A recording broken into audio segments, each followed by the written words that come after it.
Good evening and welcome into Carlo Crispino Stadium. Rob Stadnick here. I'm riding solo here at the away game, game one of the division series between the Baltimore Dodgers and the Baltimore Redbirds, being played here at Calvert Hall University. The Dodgers, the big winners last night in extra innings against the Gaithersburg Giants by a score of 5-4. The game-winning hit coming off the, not a game-winning hit, but the game-winning RBI coming off the bat of Colin Berg, a sacrifice fly in the top of the 10th. John Sikowski gets the win for the Dodgers, and they're going to take on the Baltimore Dodgers, a team that they fared pretty well against in the early going, lost the last two outings, and ended up losing the season series by a 3-2 margin. But they have played them tough outside of the final game of the season, which was played on Friday, an 11-6 victory by the Redbirds, in which the Dodgers kind of had a collapse of a third inning where they allowed 7 runs. Otherwise, they were very competitive in that ball game. Of course, the Dodgers didn't really have a whole lot to play for, nor did the Redbirds. The Dodgers throwing Wei-Pin Chang, and Casey Gast came in to kind of save things for Chang there at the end of that ball game. But tonight, well, it means a whole lot, as it's the first game of a 3-game series between the two teams. As I said, the Dodgers coming in, this is their first playoff appearance of their young franchise, and just their 5th season making the playoffs for the first time. The Redbirds, no stranger to the postseason, as they have been in the championship game multiple times in a row. If my memory serves, I believe it's 8 or 9 seasons in a row that the Baltimore Redbirds have been in the championship game. Fell to the Big Train a season ago, but they're looking to avenge that loss this year. But they're going to have to go through the Baltimore Dodgers to get it done first. Dodgers starting lineup: Joey Ortiz leading off at second base, David Bellamy in right field batting second, Austin James batting third at short, Connor Grove at first is batting fourth, Jaron Shelby in center field and batting fifth, Zach Seal, the designated hitter, batting sixth, Rob Williams at third base batting seventh, Alex Wolanski catching and batting eighth, and batting ninth, Nick Ortega in left field, as Joey Ortiz stands in, takes a fastball on the outside corner by Colin Palouse, today's starting pitcher for the Baltimore Redbirds. Ortiz, right-handed hitter against the right-handed throwing Palouse, as Palouse winds and delivers a fastball that's going to miss down low, and they'll leave the count at a ball and a strike. Ortiz has been the Dodgers' most consistent hitter this summer, as he waits the 1-1, and it's on its way from Palouse. In there for a strike, 1 ball and 2 strikes on Ortiz. Coming in to today's game, hitting .320 on the season. As his regular season stats. Played in all 40 games for the Dodgers. The 1-2 pitch. That's going to miss outside, and it's going to even the count at 2 balls and 2 strikes. Ortiz in yesterday's wild card game went 2 for 5 and scored a run. 2-2 pitch on the way. And hit high out into shallow right field. Incoming Cunningham. He's going to make the call, and he's going to make the catch for out number 1. Batting second for the Dodgers, right fielder from New Mexico. And that'll bring David Bellamy to the plate. Number 13, David Bellamy.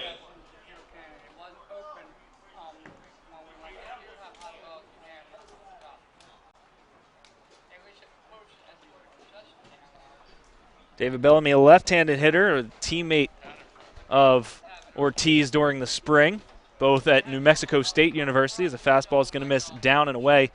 Bellamy has come on as of late, started the season in a platoon role, but the last half of July is the first pitch is going to miss down and away, and the second pitch in for a strike, 1 ball and 1 strike to Bellamy. He's kind of locked down that number 2 spot in the order in that right field position. So the Aggies at New Mexico State have a lot to look forward to with Ortiz and Bellamy. The fastball is going to miss down and in. He's ahead in the count, 2 balls and no strikes. Palouse on the season appeared in 14 games, for Wake Forest appeared in 14 games, as Bellamy's going to line one the other way. Coming in and making a sliding catch is Bednar out and left. And Bellamy retired on the line drive out to left.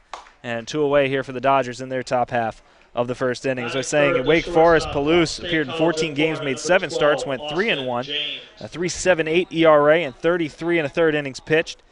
allowed 27 hits, walked 10, struck out 29, so you're not going to see a lot of wildness from Palouse. He's going to attack that strike zone and make you put the ball in play, as we've seen here early on as the first pitch to Austin James now standing in. He fouls that one off. He's down to the count, no balls and a strike. Austin James, the regular season RBI leader for the Baltimore Dodgers, kind of fell off that pace towards the end of the season.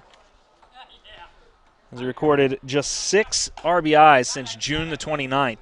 The fastball is going to miss outside. So he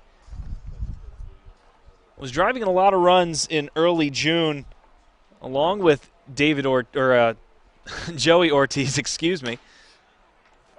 Fastball in there for a strike. 1 ball and 2 strikes to James, but whether it's opportunity or just not getting the key hits, he just hasn't been able to drive in the runs at the same volume as he was early in the season. Down the count here, 1-2, and here comes the delivery. And he's going to foul one back to the backstop. And the count will remain a ball and 2 strikes. In the on-deck circle, Connor Grove is making an appearance in the field for the first time in quite some time since Shane Coker came over to the team. Breaking ball 1-2 on the 1-2 pitch, chopped to McGuire at third, and he's going to make the play for the out. We'll get back to Connor Grove when he gets his at bat in the second inning. The Dodgers go down in order, and we're going to head to the bottom of the first inning. We're still scoreless, and this is Baltimore Dodgers baseball.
Back here at Colorado Crispino Stadium, where the Baltimore Dodgers and the Baltimore Redbirds are tied as we head to the bottom of the first inning. 0-0 the score is a breaking ball by starting pitcher Eli Ginsberg to leadoff hitter Jack Cunningham. Lefty-righty matchup here. Eli is a bit of an interesting story. He was supposed to be gone, but he decided to stick around to help the team out and pitch another game, as he's going to give up a leadoff single by Cunningham as he goes the other way. Sounded like it broke his bat, but able to power it out in the left field for a base hit. And the Redbirds have the leadoff runner on here. I'm saying Ginsberg is getting ready to start his final career, his real-life job, as he's going down to Cape Canaveral to work with Jacobs Engineering, and he's going to run support for the NASA mission to Mars. So smart kid out of Florida Tech, much smarter than me. And he's also better at baseball, as evidenced by the fact that he plays college baseball, and I never did. And he's going to face off against A.J. Lee, who tries a push bunt. Ortiz coming in, bare hand, flip to first, and Ortiz makes the play. One of the better second basemen in the Cal Ripken League records the out there. Nice, smooth play by Ortiz. Moving up to second base, Jack Cunningham. So even though Lee was going for the base hit, he's going to get credited for a sacrifice bunt. It's actually a favorite play of mine. If you're going to sacrifice, you might as well go for a hit at the same time because it's going to be the same purpose, or you're going to get the runner to second anyway, and if you get the hit, great. But he's retired on the 4-3 sacrifice bunt as Randy Bednar is going to stand in. Delivery from Ginsberg's breaking ball is going to find the outside corner for a strike. Ginsberg's last appearance was doubleheader. He started against the River Dogs back on July the 11th. Went 7 innings, gave up 2 runs, just 1 earned. A swing and a miss there by Bednar, and he's down to the count, no balls and 2 strikes.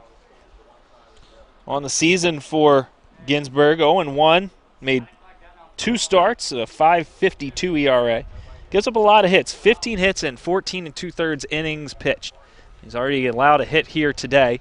The 0-2 pitch is hit hard into center field. Going back is Shelby. He's going to make the running catch going back to the warning track, and Cunningham's going to have to stay at second base as he was not tagging on the play.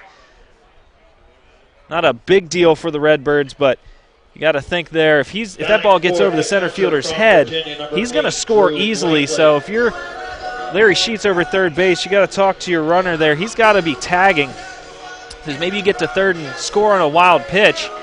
Otherwise, if that ball gets out to the 380 sign and over Jaron Shelby's head, he's going to score easily. So really no reason to be halfway on that. So he's going to be at second base with 2 away, and Drew Blakely coming to the plate. And there's a breaking ball. It's going to catch the outside corner. And Blakely down to the count, no balls and a strike.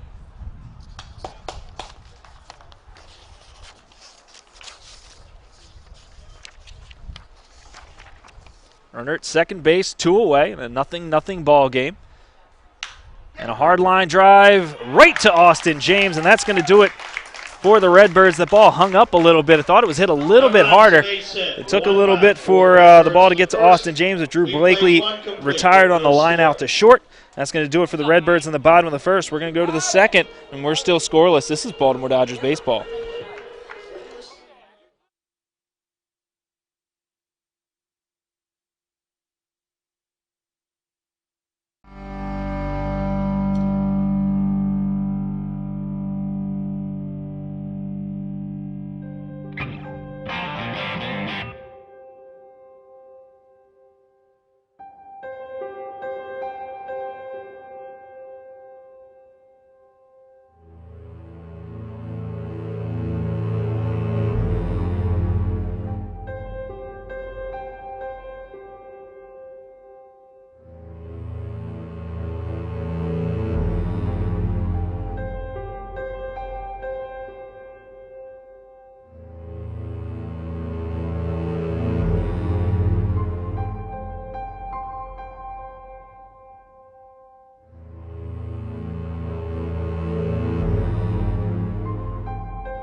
Rob Stanek back with you at Carlo Crispino Stadium here on this, overcast Tuesday evening as the Baltimore Dodgers take on the Baltimore Redbirds in a Division Series matchup. Game 1, best-of-3 series.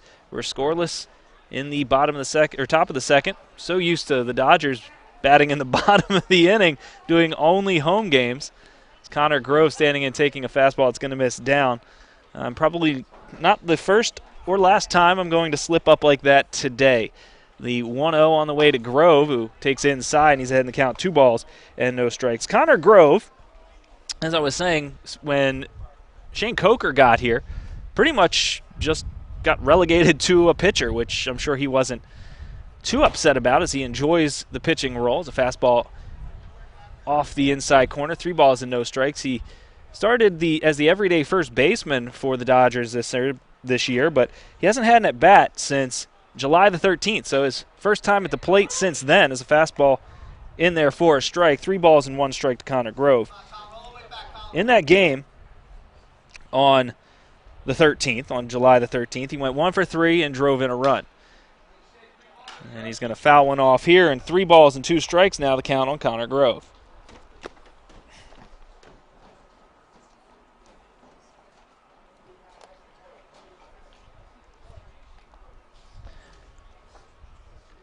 The wind and the payoff pitch hit the other way on the ground. Zabowski up with it. He's going to flip to his pitcher, Palouse, covering, and Connor Grove retired on the 3-1. And we've got one away here in the top of the second. From State College of Florida, center fielder number 30, Jaron Shelby. And that'll bring Jaron Shelby to the plate from the State College of Florida. This summer, if you look at his overall stats, probably wouldn't come away super impressed. As his overall batting average in 37 games, .205, so just over that Mendoza line. 8 doubles, 2 triples, 2 home runs. Definitely showed off the power when he puts the ball in play. Had a lot of strikeouts early in the season. The 1-0 pitch is going to be in there for a strike. However, in July, he's hitting .306, and that includes the game yesterday in which he went 1 for 4. Fastball is going to miss outside here, 2-1. And he only has 4 strikeouts in his last 13 games, so he's starting to see the ball so much better, putting the ball in play a lot more, and getting a lot more hits. 5 multi-hit games in those 13. So he's starting to show off the potential that we knew he had as a 2-1 pitch swung on a miss here. Nice curveball by Palouse. And I think Shelby looking for the fastball there, maybe getting a little over-anxious. 2-2 pitch on the way to Shelby, and that's a fastball corner for strike 3. It's a little bit off the corner, but to the dugout, and that's going to be 2 down, the first strikeout of the game for Palouse. Hitter from Wake Forest, number 19, Zach. That'll bring Zach Seal to the plate. He's the designated hitter for the Dodgers. He's played a little bit of third, a little bit of first, and a lot of DH. So the first pitch to him is going to miss inside. He has been dealing with a shoulder that's kept him out of the field. Rob Williams on deck was brought in due to injury. And we're going to go to the bottom of the second. And the Redbirds are going to try and break this scoreless tie. This is Baltimore.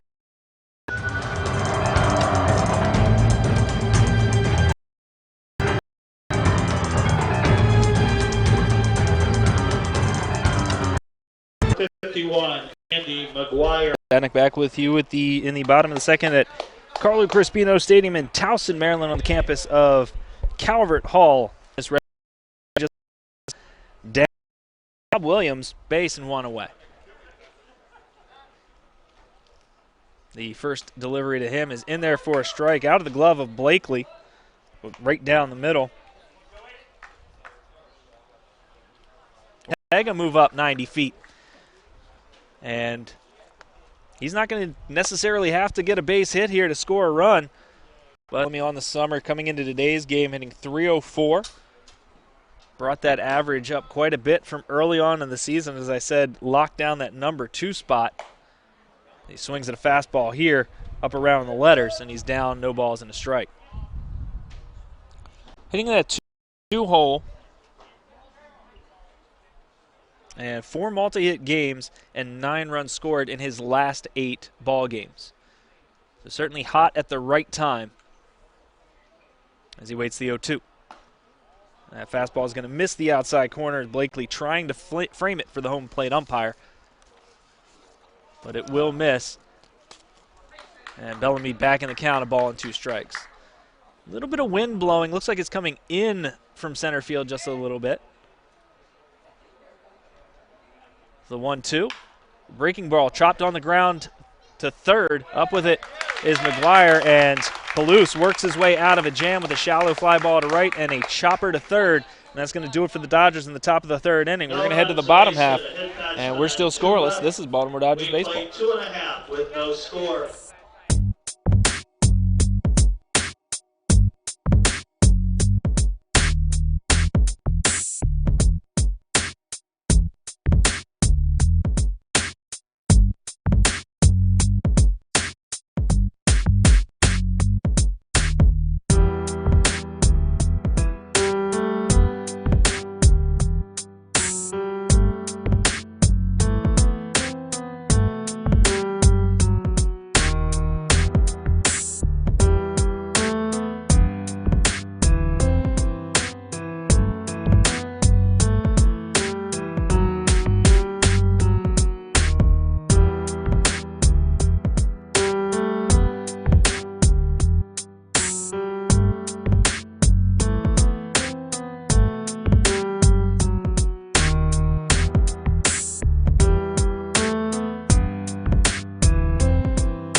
We're in the bottom of the third here at Carlo Crispino Stadium.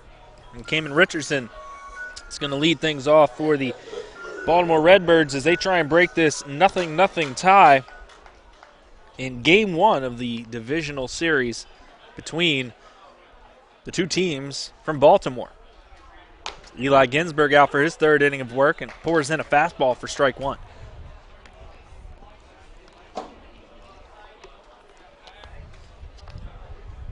Righty-righty matchup. Ginsberg winds and delivers the 0-1.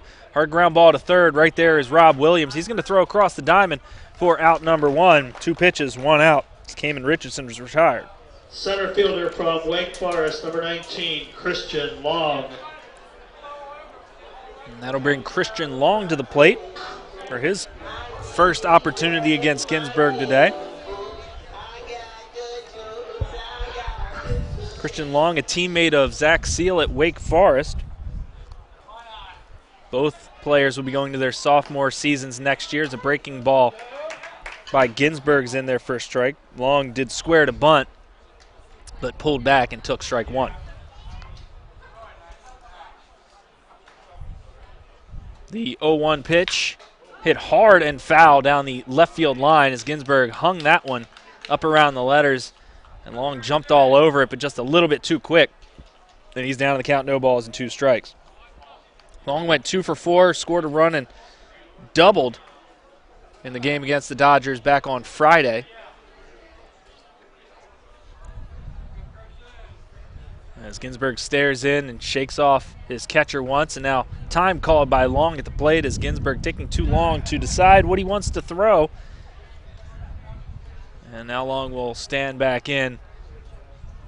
And Ginsberg's going to step off now. So a little bit of cat and mouse being played between pitcher and batter. And Ginsberg's going to deliver now. The 0-2 is off the hands towards the second baseman Ortiz, and he's going to make the play for out number 2.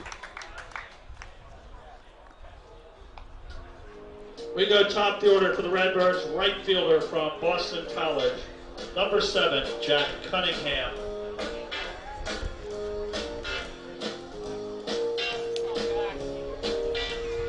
That's 8 in a row retired by Ginsberg.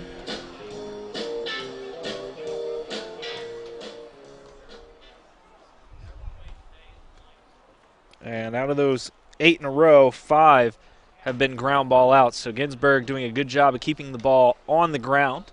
It's a breaking ball to Jack Cunningham, the only hit of the game for the Redbirds, coming off the bat of Jack Cunningham back in the first. And, well, the only 2 hits of the game coming off the bat of Jack Cunningham as he turns and hits one into right for a base hit. And apparently Jack Cunningham knows what it's like to hit against Ginsberg, and I'm sure he's going to start telling his teammates what to look for. He's 2 for 2 against Ginsberg in the game as A.J. Lee will stand in. And I have a sneaking suspicion he won't try and sacrifice bunt here. However, it's not saying he won't try to bunt for a base hit, as that's exactly what he tried to do his last time as he bunted the ball to the second baseman Joey Ortiz. The first delivery to Ginsberg is going to miss, I guess, a little bit down. Looked like a good pitch, and Ginsberg asking the home plate umpire where it missed.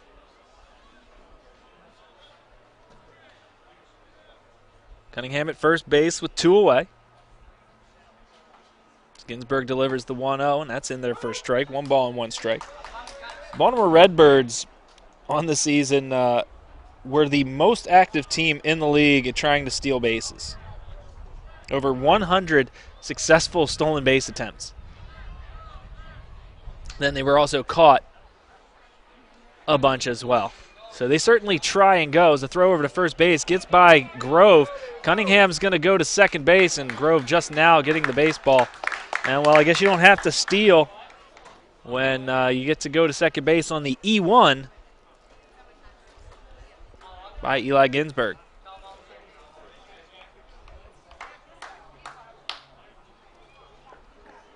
Well, 1-1 the count to A.J. Lee. Now he's got a runner in scoring position. The second time Cunningham has reached second base today. Ginsberg will check on Cunningham at second base, and he'll come home. And that's a fastball spiked out in front of the plate. Nice block there by Wilansky Those are tough.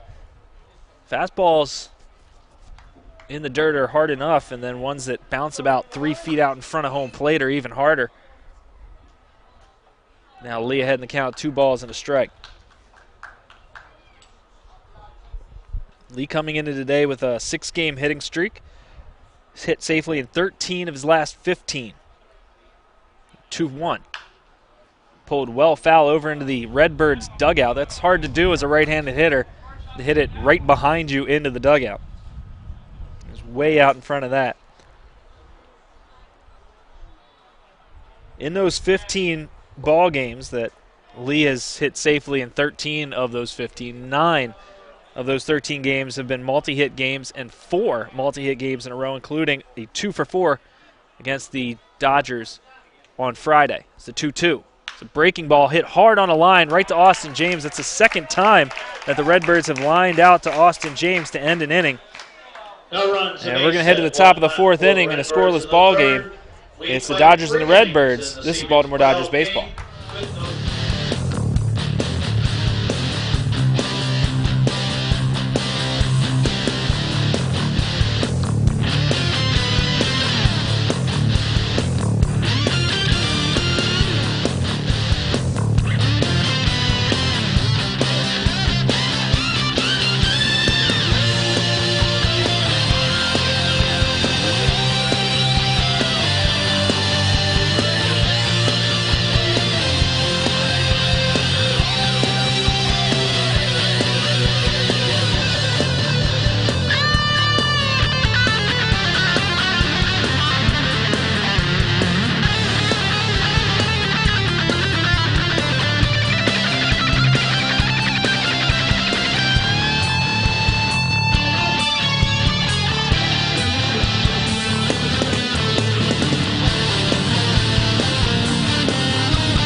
Austin James set to lead off things for the Baltimore Dodgers here in the top of the 4th inning. In a scoreless game between the Dodgers and the Redbirds. The Battle of Baltimore here in this division series. So he takes a fastball on the inside corner for strike 1. James, his last time up, ground ball to third. And an 0-1. He's going to miss outside, a ball and a strike.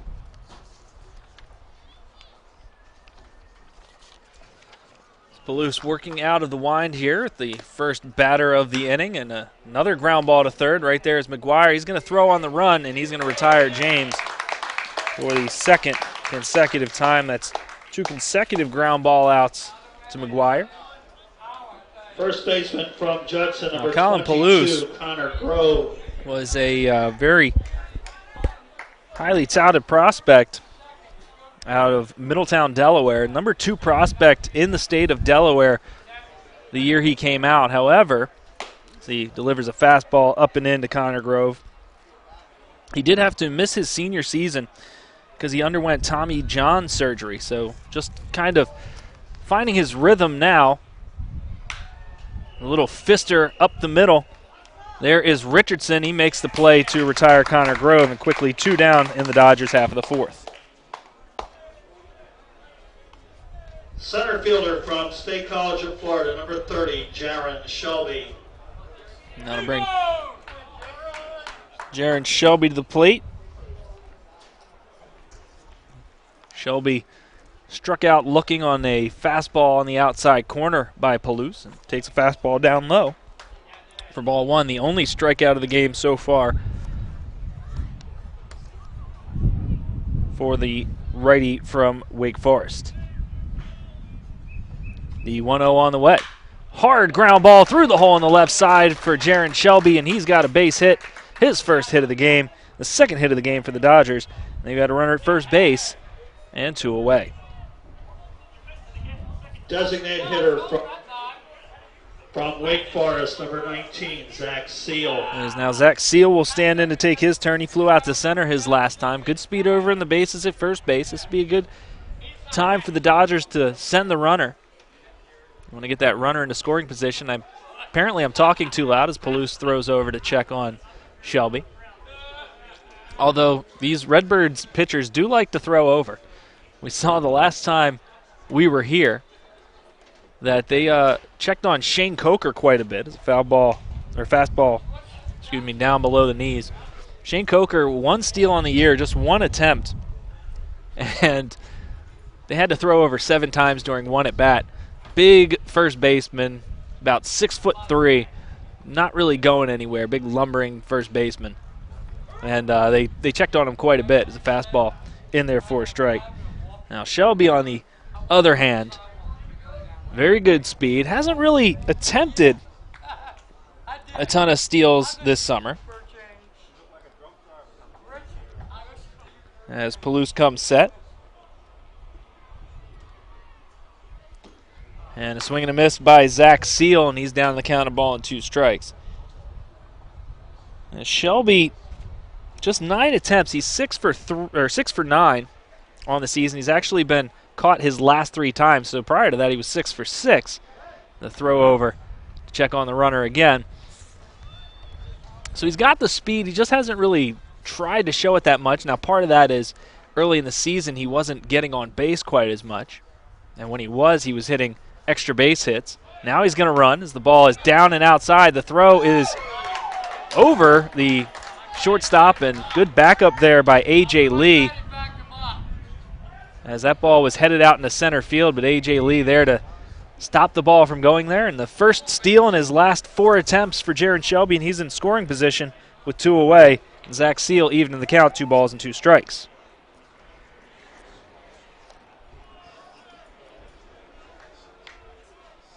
As Palouse staring in, getting his sign and coming set.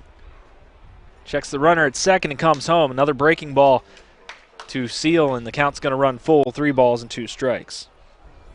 That's the 10th steal on the season for Shelby, just the first in the postseason.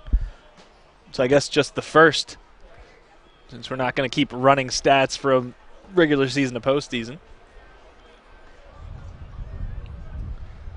Palouse comes set and comes home with a 3-2, and that's a breaking ball in the dirt. They're going to check down at first base, and Seal did hold his swing, so the Dodgers again with runners at first and second, and now Rob Williams coming to the plate.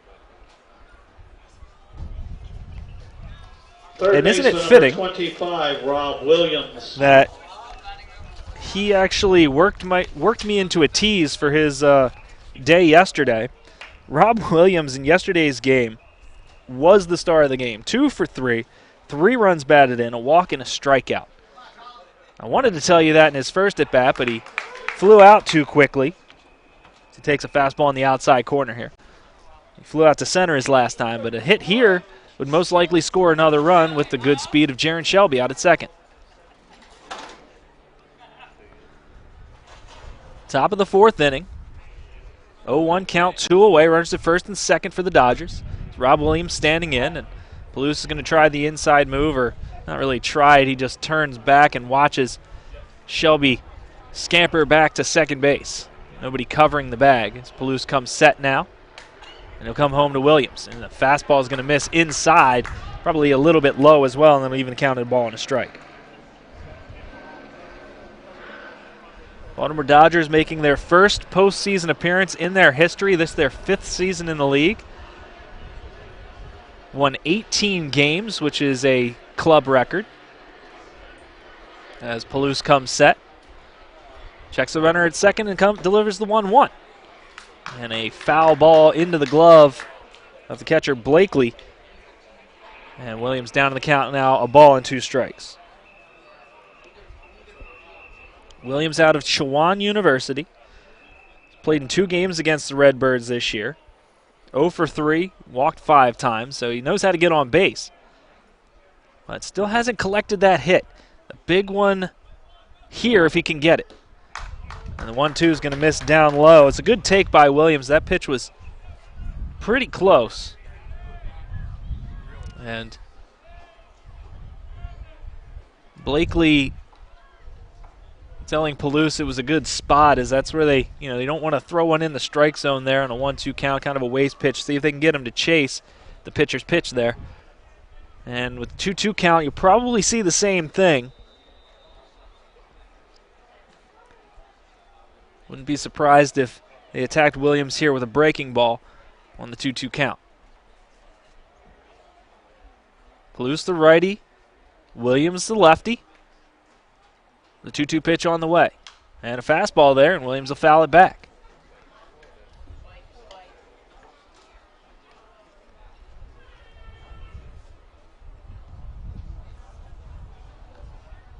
The other ball game going on in the Cal Ripken League. Down in Bethesda, the SS Tacoma T-Bolts against the Big Train. The T-Bolts had an absolutely astonishing comeback in yesterday's game. They ended up winning 15-14 after being down 14-6. And a breaking ball and the check to third to see if he went. Well, I guess the umpire's out at second base. He says he didn't go. There was the breaking ball I was looking for in the previous pitch. But Williams doing a good job of holding up there. And the runners will be off with the pitch. With 3-2 count and 2 away.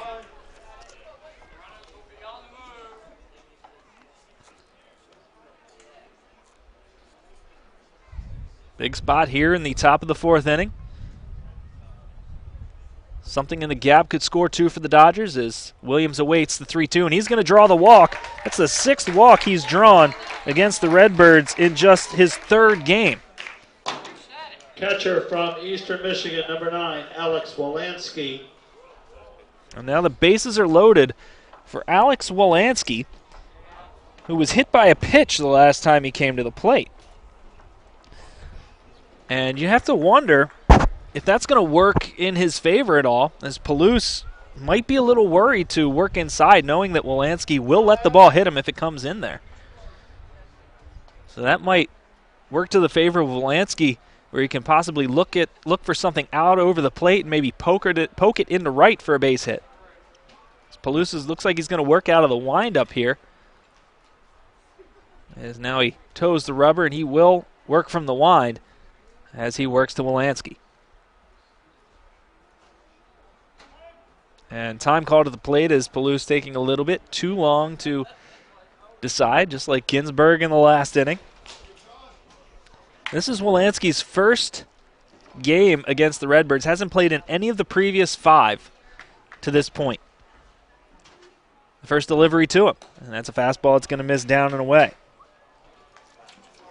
As you see Palouse there working outside to Wolanski, I said potentially having in the back of his mind that Wolanski isn't afraid to get hit by a fastball. So with the bases loaded, that would score a run. So you might see that come into play, but it won't here as Wolanski hits a hard ground ball to second base.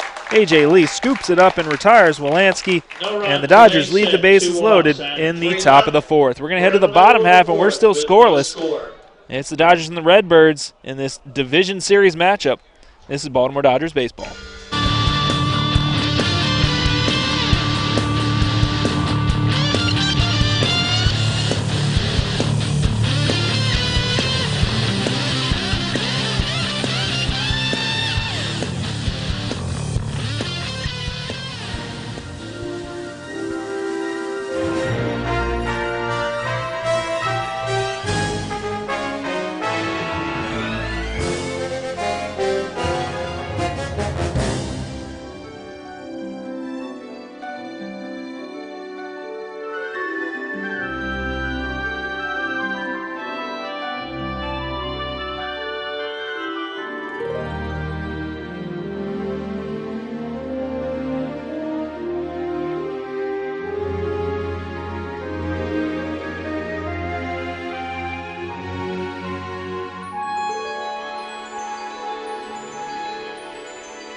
Rob Stadnick back with you at Carlo Crispino Stadium in Towson, Maryland,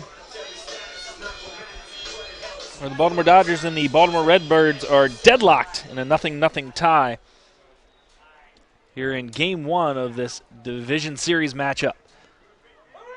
It's the first delivery to Randy Bednar in there for a strike. Ginsburg out again for his 4th inning. As we said, his last time out went 7. Got the no decision, and the Dodgers end up winning that ball game. The 0-1 will miss down and away. 1 ball and 1 strike to Bednar. And the 1-1 delivery popped high into the air, out behind the second baseman Ortiz. He's going to get called off by Bellamy, and Bellamy will make the catch for out number 1.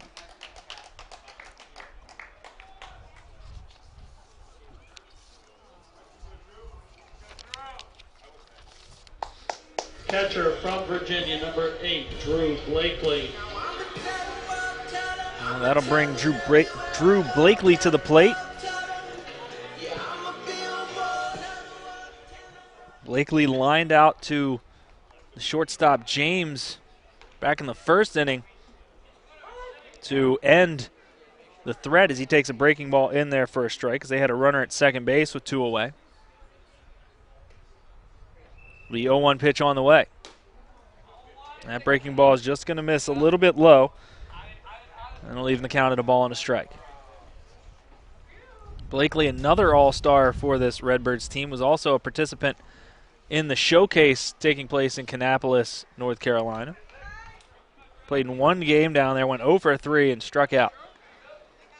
The 1-1's going to miss down and away. 2 balls and a strike. And a fastball popped high in the air again, out behind second base. Ortiz is going to make the call this time, and he'll make the catch as well. And 2 down here in the bottom of the 4th inning. Eli Ginsburg going strong here in the early going. Andy McGuire. I'm going to bring Andy McGuire to the plate. As we mentioned, McGuire is going to try and make the Texas baseball team when he goes back to school, as he's not currently on the team. Started off the season great, which actually got him a full-time spot on the roster as the fastball is going to miss inside. But he's been struggling as of late. Just 3 hits in his last 22 at-bats. He was hitting .379 after the games on 625 and just .138 since then. But he's going to get a single here with 2 away as he lines one into left center field for a base hit. First baseman and runner at first base with 2 away for Cole Zabowski.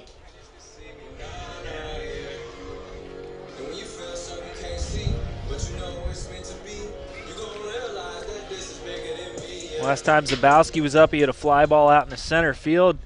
It was caught by Shelby. Wind seems to be picking up a little bit here in the stands. You look out to the American flag in center field. So the runner goes, a breaking ball down low. Wolanski had to double clutch. The throw to second base is not in time, so not a very good recipe for success there for the Dodgers. It was a slow breaking ball in the dirt, and Wolanski didn't get a good grip on it. So McGuire in safely at second base with a steal.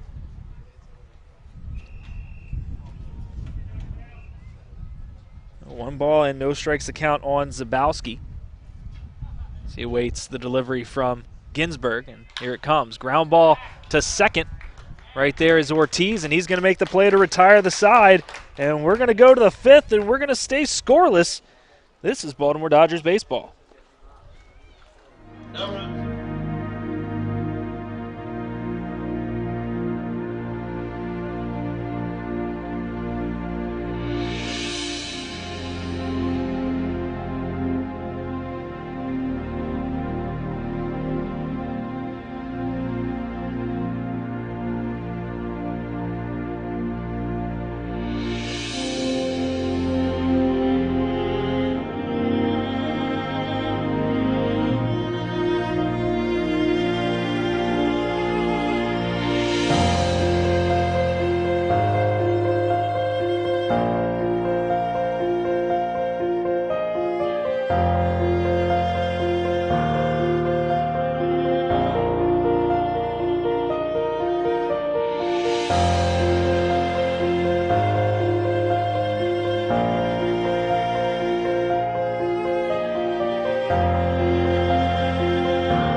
Top of the 5th inning, the Dodgers and the Redbirds deadlocked at nothing.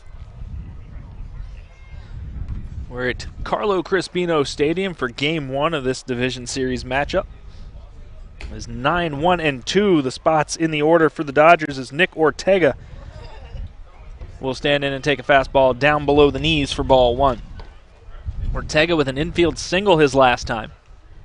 He waits the 1-0, and that's in there for a strike. Poured down the middle. 1-1. Ortega's infield single took Richardson deep into the hole at short, and he was unable to throw Alex Wilansky going from first to second out at the bag as the breaking ball is going to miss down low. Ortega ahead in the count. 2 balls and a strike. You probably hear in my microphone the wind starting to blow here through the stands. It's the 2-1 pitch right there for a strike. It's a good pitch to hit, but Ortega just took it, and now he's even in the count, 2 balls and 2 strikes. Wind now blowing left to right. So Ortega swings at a fastball, hits it on the ground to McGuire.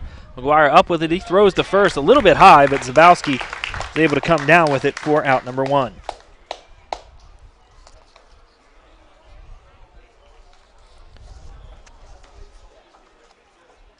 Now standing in is Joey Ortiz from New Mexico State. Number 1, Joey Ortiz. The Dodgers' everyday second baseman, well, almost every day. He did play shortstop in 1 game this season, and that happened in the season finale against the Redbirds.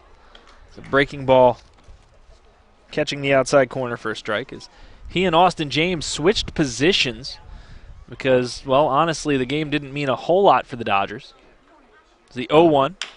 High chopper towards short. Coming in is Richardson. He's going to have to hurry as Ortiz is quick, but a nice play there by Richardson as he goes from glove to hand quickly and gets the speedy Ortiz. Right fielder from New Mexico State, number 13, David Bellamy. And that'll bring David Bellamy to the plate. He's 0 for 2. Well, it's going to also bring Larry Sheets out to the mound. Looks like the Redbirds are warming a pitcher, so this might just be to get a little bit of extra time, although the pitcher's not actually throwing any pitches. Didn't see anything from Palouse that would suggest that there could be an injury or anything, but he's rolling along pretty well, so there's not a whole lot of reason to, not a whole lot to be said as the mound visit was extremely quick as a foul ball here to Bellamy. Maybe some strategy as to how they want to pitch Bellamy here. The only thing I can really think of is the 0-1's going to miss down. As I mentioned, Bellamy 0 for 2. He lined out to left and he grounded out to third, so he's gone the other way twice. And the fastball is going to be in there for a strike. 1 ball and 2 strikes to count.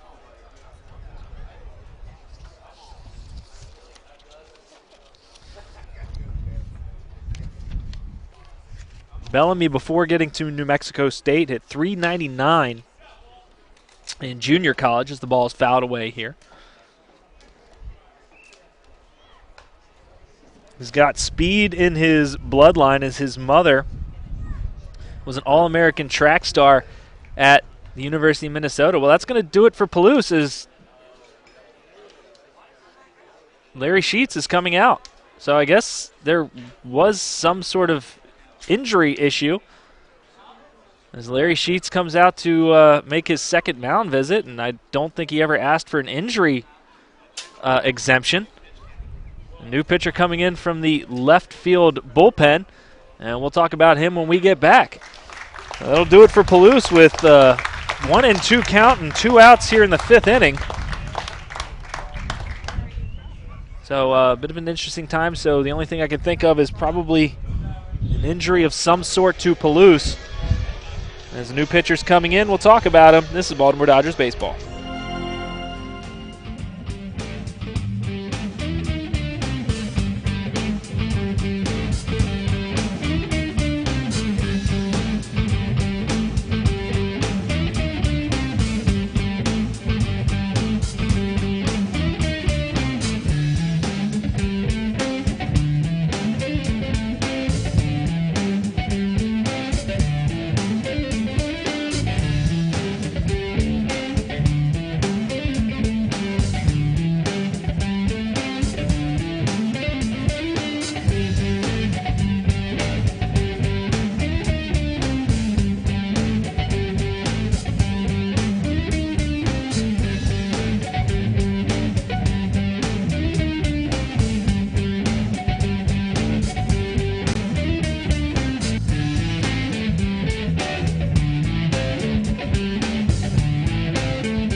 So the new pitcher into the game Evan Odom, is going to take over for Colin Palouse.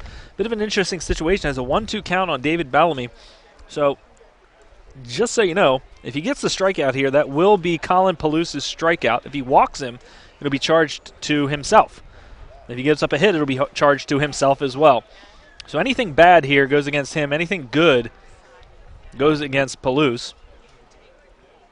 As the 2-2 is the 1-2 actually missed. And the 2-2 misses as well. 3 balls and 2 strikes to David Bellamy. So as I said, a walk here will get charged to Odom. A strikeout would go to Palouse. 3-2 pitch on the way. And that's going to go as ball 4. So he comes in and surrenders the walk after a 1-2 count.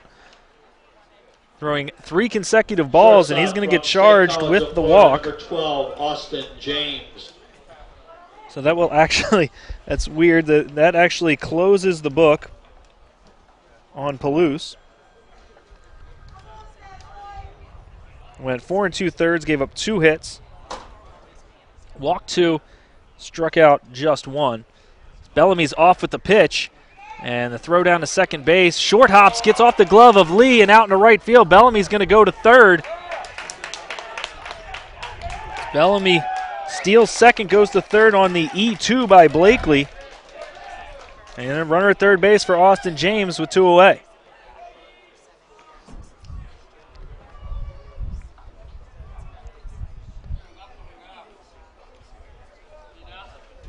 I mentioned Austin James, the RBI leader for the Dodgers, has cooled off in the RBI category recently. But he's got a huge opportunity here to give the Dodgers a 1-0 lead. And the 0-1 is a breaking ball that's going to miss up high. As Odom has kind of let that one go a little bit too much. Odom from UNC will be a sophomore this upcoming fall. The 1-1. That's another breaking ball, and nice block there by Blakely to keep the runner at third base right where he's at. 2 balls and 1 strike to count to James. This is Odom's 14th appearance. He's 5-2 with a 2.66 ERA. The 2-1 pitch. Hard ground ball to short. Richardson up with it. The throw across the diamond to retire his opposite number. And Austin James not at all happy as he flings the batting helmet towards the dugout and goes to take his shortstop position. So we're still scoreless as we head to the bottom of the 5th inning. It's the Dodgers and the Redbirds, and this is Baltimore Dodgers baseball.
Welcome back to Towson, Maryland. I'm Rob Stadnick, riding solo here today as the Baltimore Dodgers take on the Baltimore Redbirds. And we're in the bottom of the 5th inning of a scoreless ball game as Laney Orr will stand in and take a delivery that's going to miss down and away for ball 1. Orr grounded out to second his last time, and he's going to ground to first just foul wide of that first base bag. And the count now even at a ball and a strike.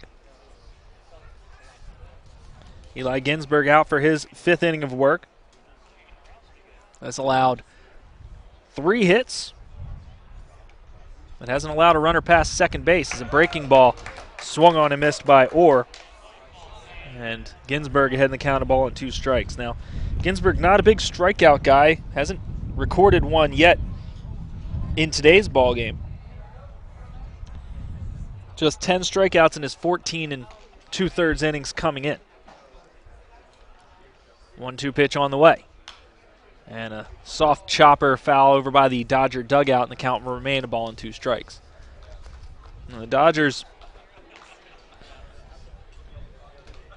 have a pitcher in reserve that has pitched extremely well against the Redbirds, who will most likely come out of the pen for them today as the 1-2 pitch just missing the outside corner.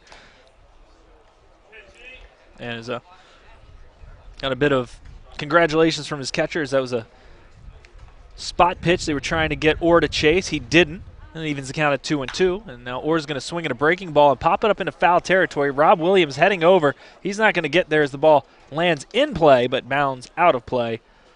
And the count will remain 2-2. So Mark Michael has pitched 3 games against the Redbirds this summer. And he's pitched rather well. And he's most likely going to come out of the bullpen, especially if the score remains the way it is. Because if it does, we could be in for a long ball game here. One of the rules here, though, at Carlo Crispino Stadium is that past 11 o'clock, they got to shut the lights off. So hopefully we don't run into that situation where now we have to double up on a game later. 2-2 pitch. Hard liner out in the left. Coming is Ortega, and he makes the catch as the ball hangs up just a little bit too long for Orr. Orr hit that ball hard, but it stayed up too long, and Ortega comes in to make the catch. Number 12, Kamen Richardson. And that'll bring Kamen Richardson to the plate. He made the play to get the Redbirds out of a threat.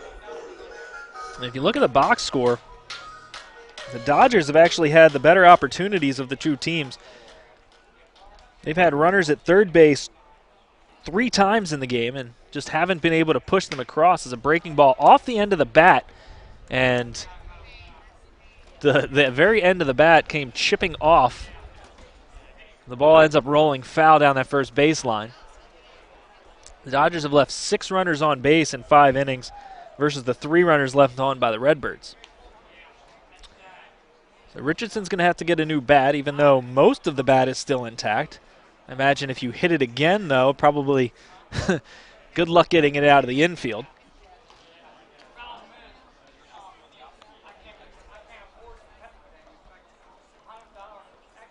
So the other game going on in the Cal Ripken League today, as I said, the SS Tacoma T-Bolts and the Bethesda Big Drain. That game started at 7 p.m. And they're in the bottom of the 2nd inning and they're scoreless. So just like here, we got some tight matchups for these divisional round games. And an 0-1 count on the batter, Kamen Richardson, as he stands in to face off against Eli Ginsberg. And Ginsberg's going to spike a breaking ball and spin on the mound in frustration as he missed that pitch badly. Laney Orr, a 300 hitter, played in 31 games of the 40 for the Redbirds. And I don't know why that matters because Kamen Richardson's batting as he fists one over the third baseman's head. He's going to try for 2. Here comes the throw to second base. He is safe at second base. As the ball short hopping Ortiz. If that ball gets to Ortiz in the air, I think they've got Richardson pretty easily, but the short hop made Ortiz have to hesitate just a second. I think he broke his bat on that one as well. Just a little looper over the third baseman's head. Now another runner at second base with one away for the Redbirds. And that'll bring Christian Long to the plate.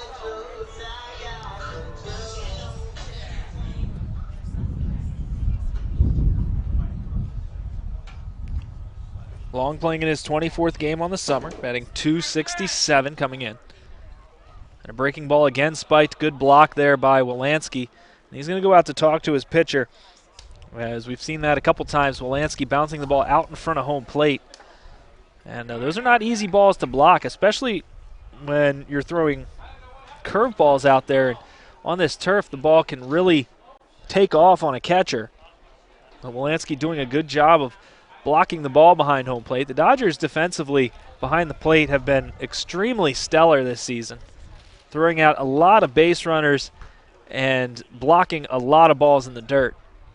The fastball is going to miss down below the knees, and Long ahead in the count, 2 balls and no strikes.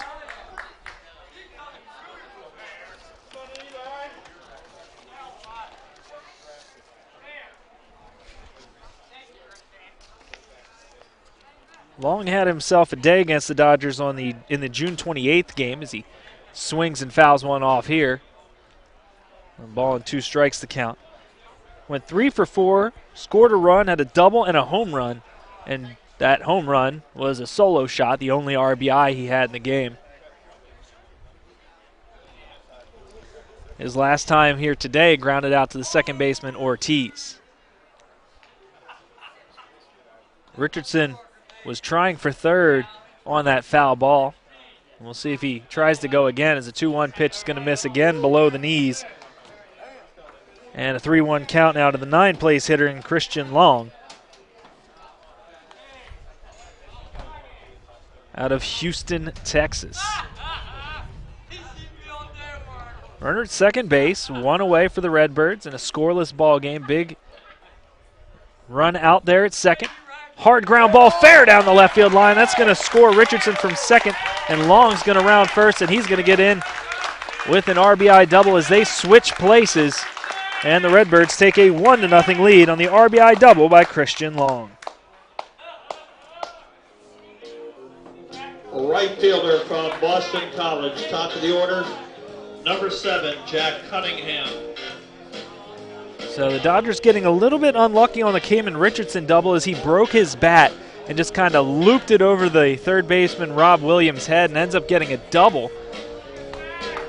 But this time Christian Long absolutely turning on a fastball and smashing it down the left field line for a double of his own. And he drives in the first run of the ball game. The Dodgers trail 1-0. And that'll bring the top of the order in Jack Cunningham to the plate. And this is not the guy you want to see if you're Eli Ginsberg, as he is 2 for 2. Had the first 2 hits of the game for the Redbirds. So Eli comes home. And a high fly ball out in a shallow left center. Coming in and making the call is Ortega. He'll make the catch for out number 2. And Jack Cunningham trying to jump on the first pitch. Didn't get a great pitch there as that pitch appeared to be down and away, and he went for it. Ends up popping up to the left fielder Ortega. Now there's 2 away in the Redbirds' half of the 5th.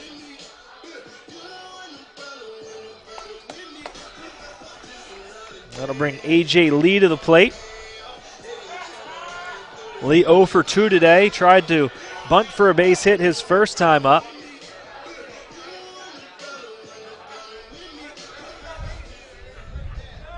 But was thrown out by Ortiz at second base. He did get credit for a sacrifice as it moved Cunningham to second. The breaking ball is going to miss down low. And he lined out to the shortstop, Austin James, in the third.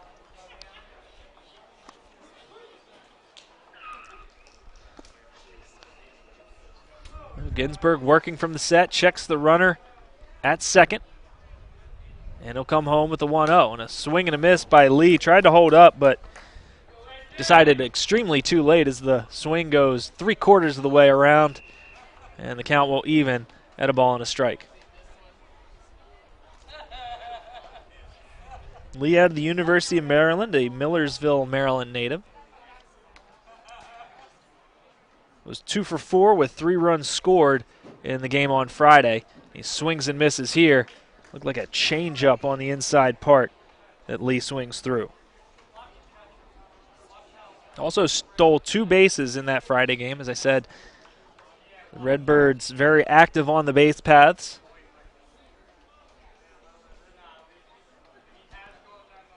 One run on 5 hits And an error for the Redbirds. No runs on 2 hits and an error for the Dodgers.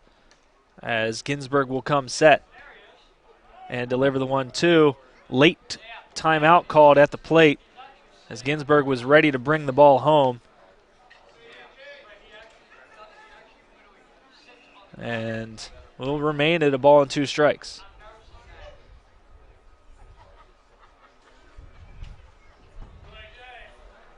Outfield straight away, infield shading slightly the other way against Lee. So now James will get back to his normal position. Now a breaking ball is going to miss down and away. And Ginsburg missing his spot with that one as he shows a little bit of frustration out there on the mound. Not getting that pitch where he wanted it. Redbirds have scored once in the inning. They're threatening with a runner at second base and 2 away with A.J. Lee standing in the box.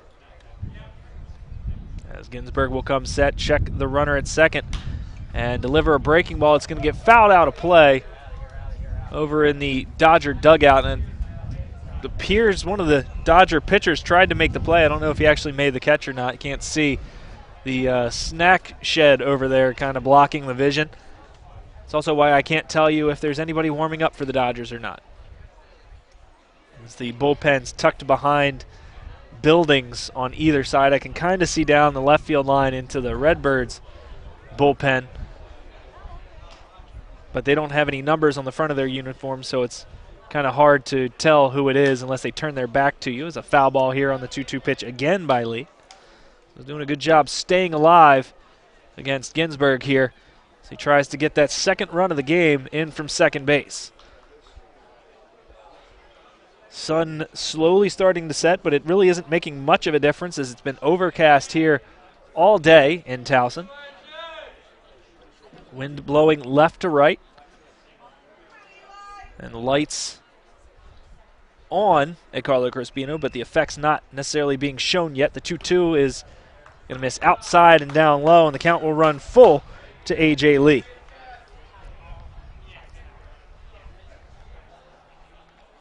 On deck, Randy Bednar, been a bit of a Dodger killer this year. And he's flown out twice today.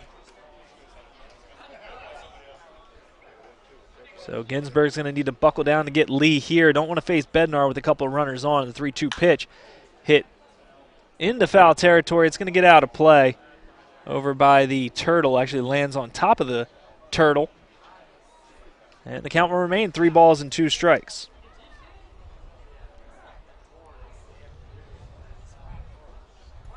Ginsburg hasn't faced the Redbirds this year, but he has pitched in 3 of the 4 games against the Aces, so he has been seeing the top-level competition in the Cal Ripken League. So this is nothing new for Ginsburg. Said into the 5th inning, just a 1-run ball game. Ginsburg trying to keep it there. 3-2 pitch, hard ground ball and foul outside the bag at third base. Ginsburg putting that curveball in the zone, maybe a little bit too much. Lee fouling it off and fighting hard here, looking for a good pitch to hit as he and Ginsburg are engaging in quite a battle right now. In those 3 games against the Aces, Ginsburg went 1 inning apiece. So this is by far the longest game against one of the top teams in the Cal Ripken League from this summer. 3-2 pitch as the runner goes, and a little nubber off the end of the bat. Ginsburg up with it. He'll throw to first to retire Lee. And finally, Ginsburg retires the side. And the Dodgers will try and get that run back as they come to bat in the top of the 6th inning. This is Baltimore Dodgers baseball. For the Redbirds in the 5th, 5 complete. Redbirds 1.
Back at Joe Cannon Stadium, where the Baltimore Dodgers trail 1-0 to the Baltimore Redbirds, and Connor Grove will lead things off for the Dodgers here in the top of the 6th inning, and he takes a fastball in there for a strike by Evan Odom. Odom came in back in the top of the 5th. It's another called strike, and Grove down in the count, no balls and 2 strikes. Came in the top of the 5th, promptly threw 3 balls to Bellamy to allow him to reach the 0-2 pitch. Fastball up. Then Bellamy stole second, reached third base on a throwing error by Blakely, and was stranded there. The 1-2. Breaking ball is going to miss outside, and back in the count, Connor Grove, 2 balls and 2 strikes.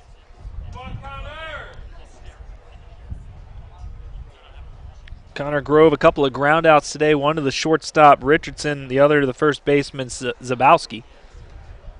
The 2-2 pitch on the way. Chopper towards third. Right there is McGuire. He'll throw across the diamond to retire Grove.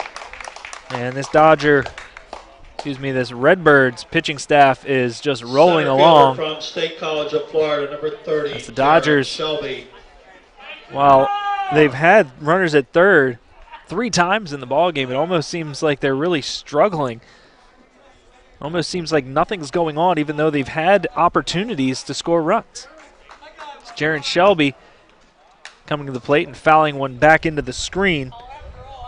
Shelby, one of the 2 hits for the Dodgers today. They just have the 2. They've also stranded 6, however, so they've gotten on base. They're just not getting the hits. The 0-1.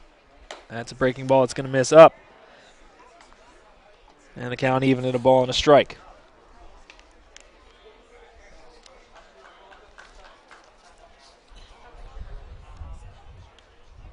Odin from Lumberton, North Carolina. Let me actually read that. Lumberton. As a breaking ball is going to catch the outside corner, and Jared Shelby doesn't like the call as he steps out here and tries to reset himself for the 1-2. And the delivery. Another breaking ball. That's in there for strike 3. And Shelby down looking for the 2nd time today. That's the first strikeout of the game for Evan Odom.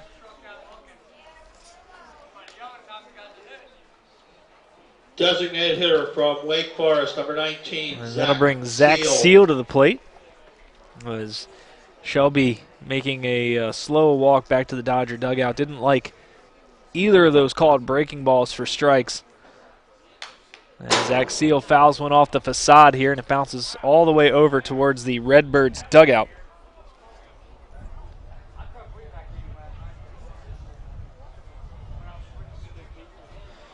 Dodgers trailing 1-0 on an RBI double by Christian Long back in the bottom of the 5th inning. Zach Seal walked his last time, reached second base, but was ultimately stranded there on a ground ball out by Wilansky. Takes a breaking ball that misses outside, a ball and a strike to the designated hitter from Wake Forest. The 1-1. Fastball just going to miss, hitting Zach Seal. Misses well off the plate inside. 2 balls and 1 strike to Seal. Odom was an all-state selection in North Carolina as a junior in high school. His fastball reaching the upper 80s. He misses here, 3 balls and 1 strike, the count now to Seal. Appeared in 1 game for UNC, allowed 3 runs, and didn't record an out as Zach Seal swings and misses at the 3-1. 3 balls and 2 strikes, the count now to Zach Seal, who's going to try and keep things going here for the Dodgers in the top of the 6th.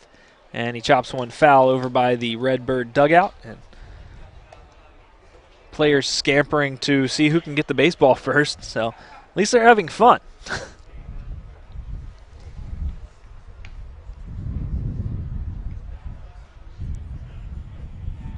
Payoff pitch on the way to Seal. And that's going to miss inside. And Zach Seal's going to work his 2nd walk of the ball game. And he's going to go down to first base with 2 away in the 6th. Third baseman from Chowan, number 25, Rob Williams. And Rob Williams will come to the plate. He walked in the 4th and flew out in the 3rd. As Blakely out to have a short conversation with his pitcher before we get started here. And now Larry Sheets is going to have a conversation with his pitcher, and looks like he's going to take the baseball as a reliever coming in from the left field bullpen with a runner at first base and 2 away here in the top of the 6th inning. We'll come back, talk about who that is, and we'll continue on with baseball here as the Dodgers trail the Redbirds 1-0. This is Baltimore Dodgers baseball.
And welcome back to Carlo Crispino Stadium. We're here in the top of the 6th inning with Rob Williams is going to face off against new pitcher John DiGnazio from the University of Maryland. Big lefty to take on the lefty Williams, and he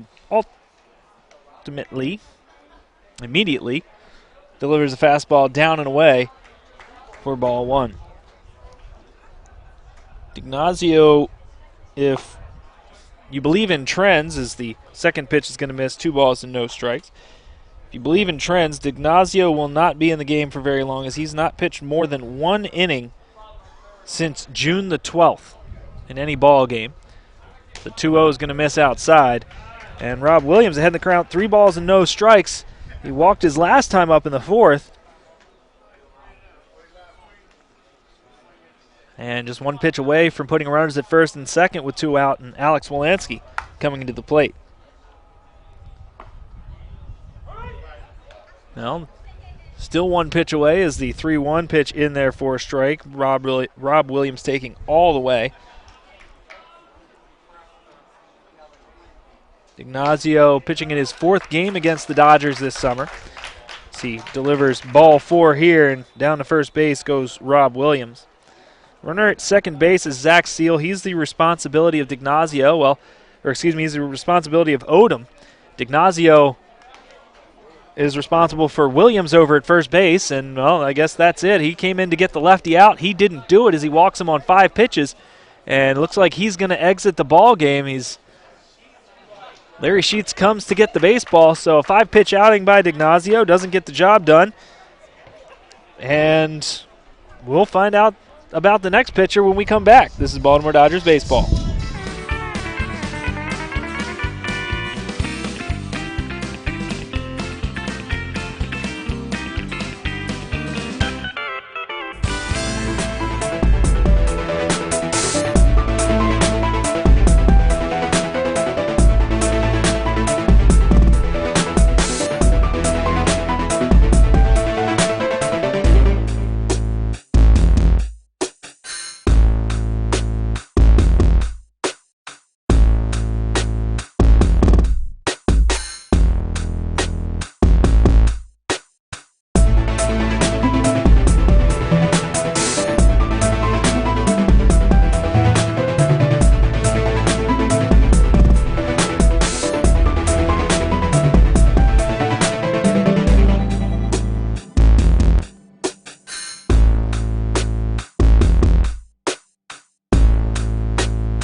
Culver Hughes now on for the Baltimore Redbirds as John DiGnazio comes in and faces one batter, walks him on 5 pitches, and he exits the ball game.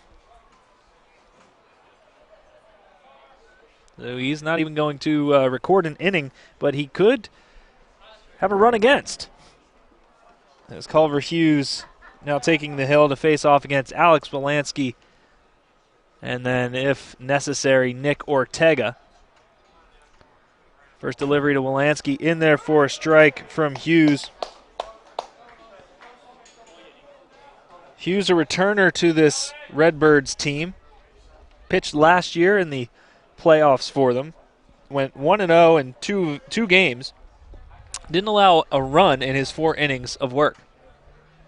So he checks the runner at second and delivers a breaking ball that's going to miss up high. Leaving the count at a ball and a strike to Wolanski. Wolanski came to the plate with 2 outs and the bases loaded in the 4th and grounded out to the second baseman, A.J. Lee. As Hughes comes set and comes home with the 1-1. Hard ground ball, foul past Derek Brown over at third base. Runner at second base is the responsibility of Odom. Runner at first is the responsibility of DiGnazio. Odom went 1 inning, no hits. Walked 2, struck out 1. DiGnazio, no innings, walked 1, struck out none, no hits. Just the 1 batter, just the 1 walk. 1-2 the count to Wolanski. And the 1-2 pitch. Breaking ball, hit hard on the ground, too short. Right there is Richardson. He's going to flip to Lee at second. And a hard hit ball by Wolanski, but right at the second baseman, Richardson. And that's going to do it for the Dodgers. They leave another runner in scoring position. And we're going to head to the bottom of the 6th inning. It's 1-0 Redbirds over the Dodgers. This is Baltimore Dodgers baseball.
Rob Stadnick back with you at Carlo Crispino Stadium, riding solo the Dodgers and the Redbirds in this Division Series Game 1, best of 3.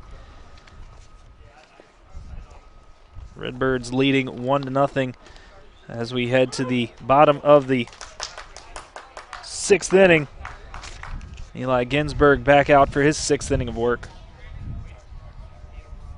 And he faces off against Randy Bednar and delivers first pitch in there for a strike. Bednar squares to bunt and pulls back and takes a pitch in the dirt. Rob Williams moving back to his normal third base position as he had charged in there, and a generous call there for Ginsberg as the fastball looked to be a little bit low, but he gets the strike call, and he's ahead in the count of ball and 2 strikes. 1-2 breaking ball, missing up and in. We've seen that happen quite a few times this year for the Dodgers. They get ahead with a 2-strike pitch and then hit a batter with a breaking ball because they lose it on the arm side. Luckily, didn't happen here. Is now the count 2-2 to Bednar. And the delivery. Fastball hit hard into center field, but right at Jaron Shelby, and he'll make the catch for out number 1. Ginsburg going strong here into the 6th inning. Just the 1 run. The back-to-back doubles in the bottom of the 5th inning by Kamen Richardson and Christian Long. The only run of the ball game for the Baltimore Redbirds, well, the only run of the ball game, period, for either team. As Drew Blakely will come to the plate and get his 3rd chance against Ginsburg and take a curveball that's going to miss. Down low in the dirt for ball 1. 1-0 pitch. This fastball is going to catch the inside part of the plate. Leaving the count at a ball and a strike. Blakely popped out to Ortiz his last time and lined out to end the 1st. And a little looper out in the right. Right there is Bellamy, and he'll make the catch for out number 2. So quickly 2 down here in the bottom of the 6th inning. Number 51, Andy McGuire. Andy McGuire will stand in. And McGuire, his last time to the plate, got his first hit against the Dodgers since way back on June the 16th. That's 3 games that he had gone hitless against the Dodgers. And he picked up a hit back in the 4th to kind of break that streak. Well, did break that streak. It's a fastball on the outside corner for strike 1. As I mentioned, struggling in the late going of the season. Just 138 batting average since June the 25th, as a breaking ball is going to miss here, even counted a ball and a strike. He went 0 for 5 in the game against the Dodgers on Friday. He did score a run, however. 1-1 pitch on the way. And that's a fastball that's going to miss down low. You previously mentioned single in the 4th. He stole second base.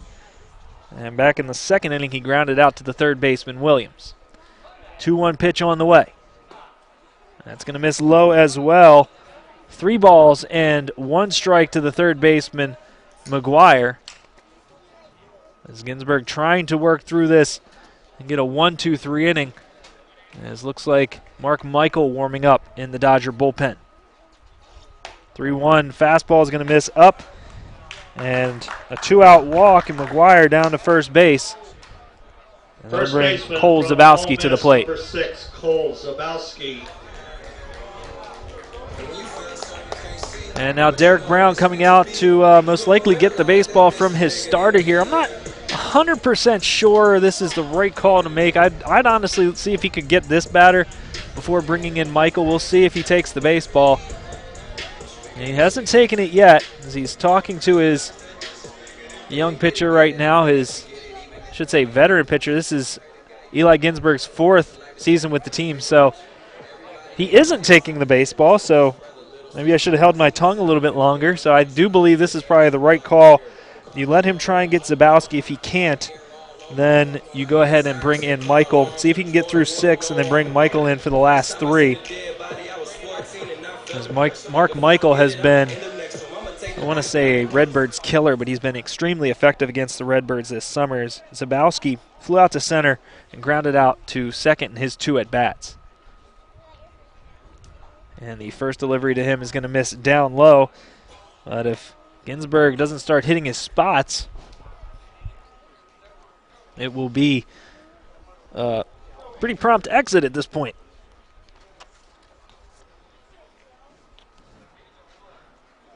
Ginsburg comes set, and he'll come home. And another pitch going to miss down low. 2 balls and no strikes to Zabowski. So Ginsburg struggling with his command here in the bottom of the 6th inning. Got the first 2 outs, and then walked McGuire on 5 pitches. And now 2-0 on Zabowski. Runner off with the pitch.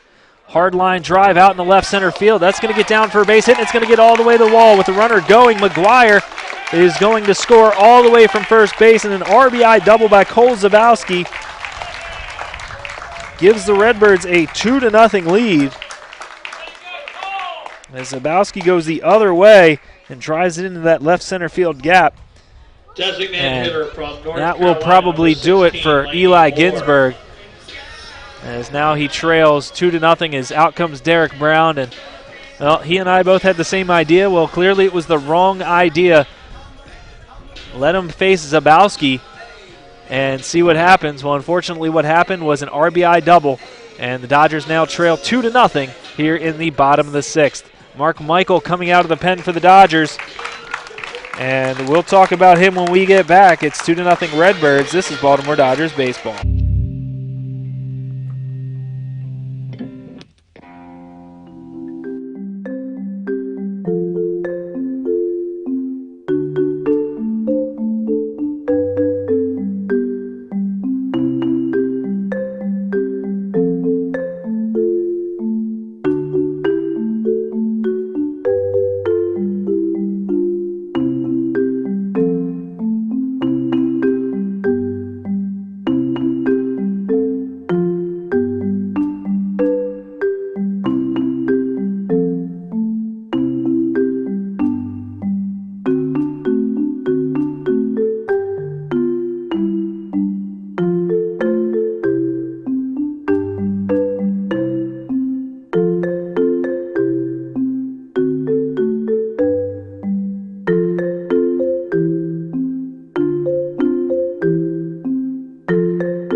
Mark Michael on to try and finish things up here in the bottom of the sixth inning for the Baltimore Dodgers.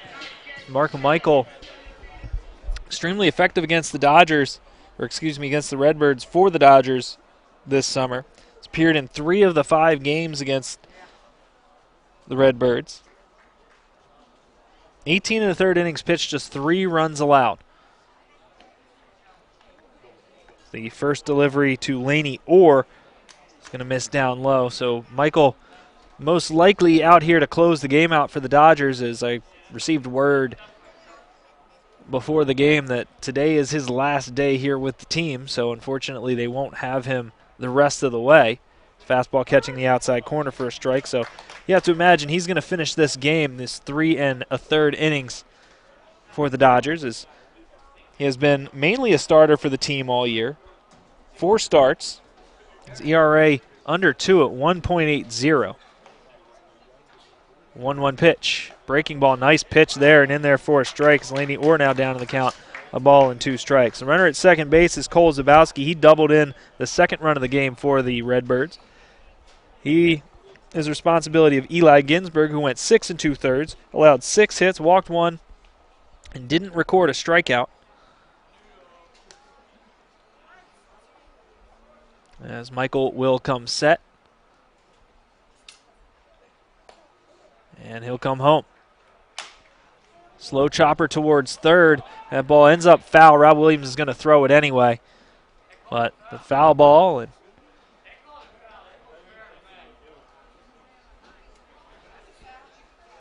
so everybody's going to reset. The batter's going to go back to the box. 1-2 the count. And the runner at second, Zabowski, will return to the second base bag. I guess it broke the bat of Orr, as he's going to need a new one. He hit that one off the very end of the bat, so probably cracked the bat a little bit. Going to make Michael wait, as Michael's going to take a little bit of a walk out behind the pitcher's mound, as Orr will come back in.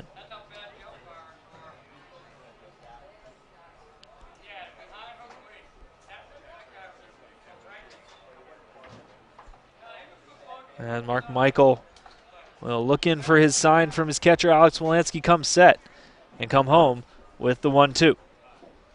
Fastball swung on and missed. I'm going to check that. I think that was a changeup by Michael. As Orr swings through, as that ball had some good downward tilt to it. Walk, one left, 6 complete. Now Redbirds. Michael gets the strikeout of Laney Orr. It's 2-0 as we head to the 7th. This is Baltimore Dodgers baseball.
Nick Ortega is going to lead things off for the Dodgers here in the top of the 7th inning.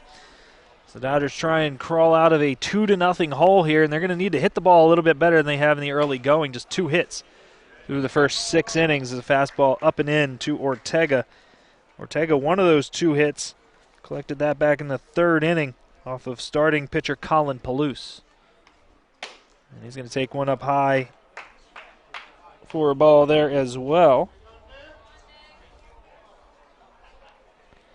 Culver Hughes out for his first full inning of work and delivers a fastball in there for a strike. Hughes came on with runners at first and second and 2 away, and Alex Wolanski at the plate. Fastball up and in here. 3 balls and 1 strike to Ortega. He was able to induce a ground ball out by Alex Wolanski to end the inning and end the threat for the Dodgers. Dodgers leaving 7 runners on base as a chopper foul at the plate. We'll run the count full, 3 balls and 2 strikes. They've had runners in scoring position each of the last 4 innings, but have not been able to push a run across.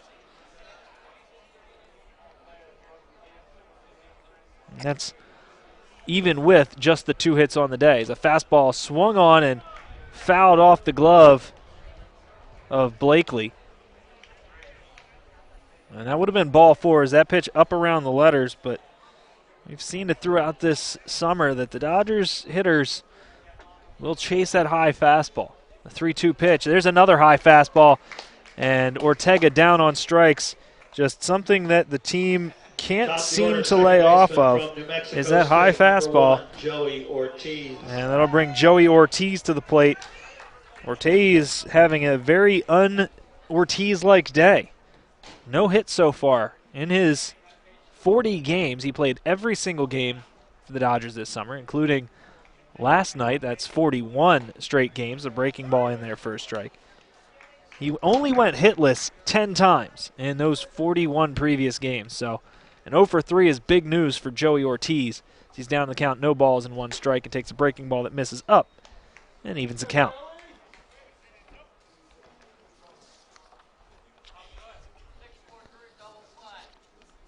Ortiz a couple fly ball outs to right and a ground ball to short. And takes a fastball on the knees on the outside corner. He's down to the count, a ball and 2 strikes. 1-2 pitch on the way. Breaking ball hit hard into the glove of McGuire. Nice play there by McGuire, and he's going to make the play. I think McGuire was really surprised he got a glove on that ball as he looked in the glove almost with a bit of surprise, but spins and throws the first to retire Ortiz, and now there's 2 away in the 7th. That'll bring David Bellamy to the plate. Bellamy walked in the 5th. It's the only time he's been able to reach base, and takes a delivery in there for strike 1. Dodgers running out of outs here. They're down to their final out here in the 7th, and just 2 innings left after this one. Bellamy takes outside and even the count at a ball and a strike, and he's going to go the other way. Nice diving stop by McGuire. He's not going to have time to get the speedy Bellamy. So that's 2 nice plays by McGuire. However, this time unable to complete the play as the left-handed hitting Bellamy with speed able to get down that line, and no way McGuire could have gotten up because he had to lay full out to make that play. So now Austin James will come to the plate, and the smart money is on Bellamy trying to take second base at some point during this at-bat. Bellamy, the second leading base stealer on this Dodger team, was 9 for 9 as he goes here. Throw down to second base, a good throw. Bellamy's safe. The throw is a little bit to the first base side as Bellamy slides in safely. And with his earlier stolen base, that's 2 in the game, now 11 for 11 on the summer. Now he's in scoring position with Austin James. Down in the count, no balls and a strike. And a breaking ball is going to miss down and away. And even the count at a ball and a strike. Good speed at second base. The Redbirds not really paying much attention to Bellamy as they have a 2-run lead here. You don't want to shade to. You take what you can get. The 2-1 pitch, and that's a fastball that's going to miss outside. And now a good hitter's count for Austin James. Connor Grove on the plate. You got to wonder if Hughes is going to be careful here with James, 3-1, with a player that is getting his first at-bat since June the 13th as James hits it on the ground to short. Up with it is Richardson. He's going to throw across and get the out. That is the 3rd time today that Austin James has grounded out to end an inning, and the 2nd time he has done so with a runner in scoring position. Redbirds 2, Dodgers Well, we're going to head to the bottom of the 7th inning in a 2-0 ball game. The Baltimore Dodgers trailing the Baltimore Redbirds. This is Baltimore Dodgers baseball.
Rob Stadnick back with you at Carlo Crispino Stadium as we're underway now in the bottom half of the 7th inning. Cayman Richardson fouling off the first pitch from Mark Michael.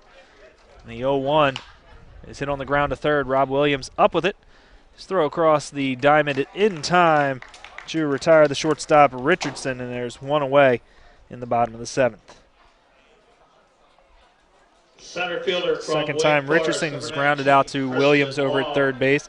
I'll tell you what, every time I finish talking, I'm waiting for somebody to chime in my ear.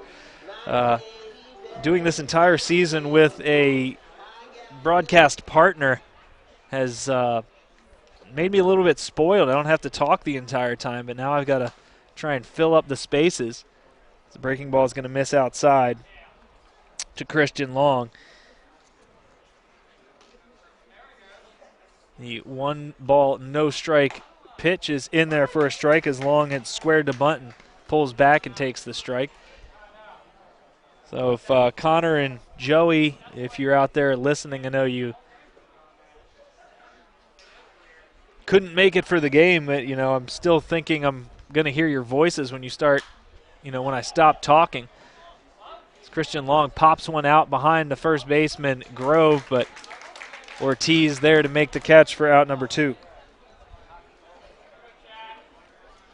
So a very tightly contested ball game here at Carlo Crispino Stadium. The other game going on is also very tightly contested as the T-Bolts and the Big Train are scoreless. That game in the top of the 5th inning being played down in Bethesda. This game was scoreless in the 5th until the bottom of the 5th when the Redbirds scored their first run. They tacked on another one in the 6th. The Dodgers have yet to go on the board. And Alex Walensky asking for the check there. I think he was a little ambitious on the request for the check there as Jack Cunningham not really close to swinging on that first delivery, and the second delivery is going to miss outside. And 2 balls and no strikes to the leadoff hitter. 2 for 3 on the day is Cunningham. He's singled to left and he's singled to right. And he's taking a 2-0 fastball. It's going to miss below the knees. 3 balls and 2 strikes. Waiting on deck is A.J. Lee. 3-2 pitch on the way from Michael. And that's in there for a strike. Just poured right in there. Cunningham taking all the way. Michael working out of the wind with nobody on here and 2 away in the bottom of the 7th. Breaking ball chopped foul over towards the Dodger dugout.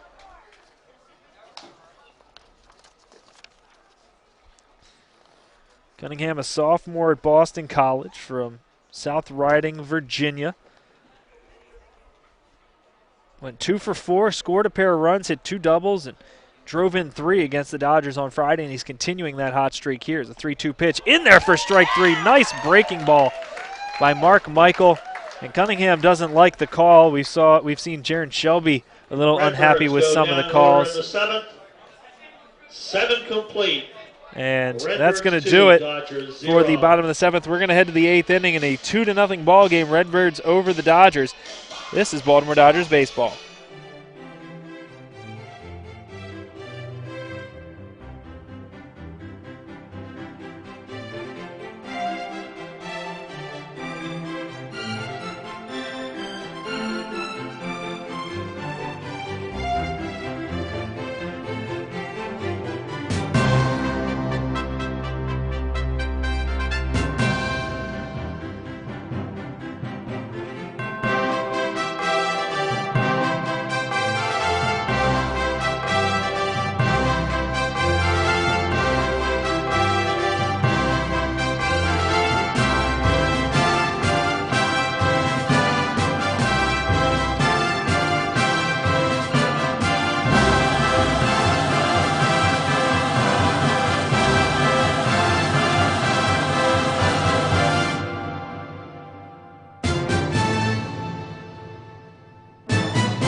22, Connor Grove. Top of the 8th inning, the Baltimore Dodgers trail the Baltimore Redbirds by a score of 2-0 in this Game 1 of a 3-game series, the Division Series in the CRCBL. So, if you will, the CRCBL DS. Connor Grove will stand in to take on the new hurler for the Redbirds, Alec Maley out of Kentucky, taking the hill, a righty-righty matchup. And a foul ball out of play over towards the parking lot. Just missing a Jeep over there. I think I parked close enough to the stadium not to have to worry about that. They'd have to hit a high pop-up that would land on my roof. The 0-2 pitch, a breaking ball. It's going to miss inside to Grove. Maley played 2 seasons at Howard College in Texas before he eventually transferred to Kentucky. Hit Kentucky this year. The fastball misses here, 2 balls and 2 strikes. Made 11 appearances, went 9 innings, gave up 9 runs, 6 earned on 13 hits, walked 10 and struck out 9. Did allow hitters to hit .361 for the Wildcats. So he can be gotten, and Connor Grove's going to try it here as the fastball is going to miss outside, and the count now even, 3 balls. Or excuse me, now the count full, 3 balls and 2 strikes. Maley working completely out of the stretch with nobody on. Hard ground ball to second. Right there is Lee, and he'll throw to first to retire Grove.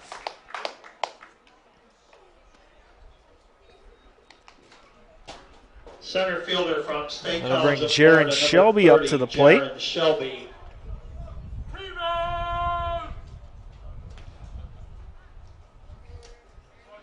And you may hear in the background a call for T-Bone.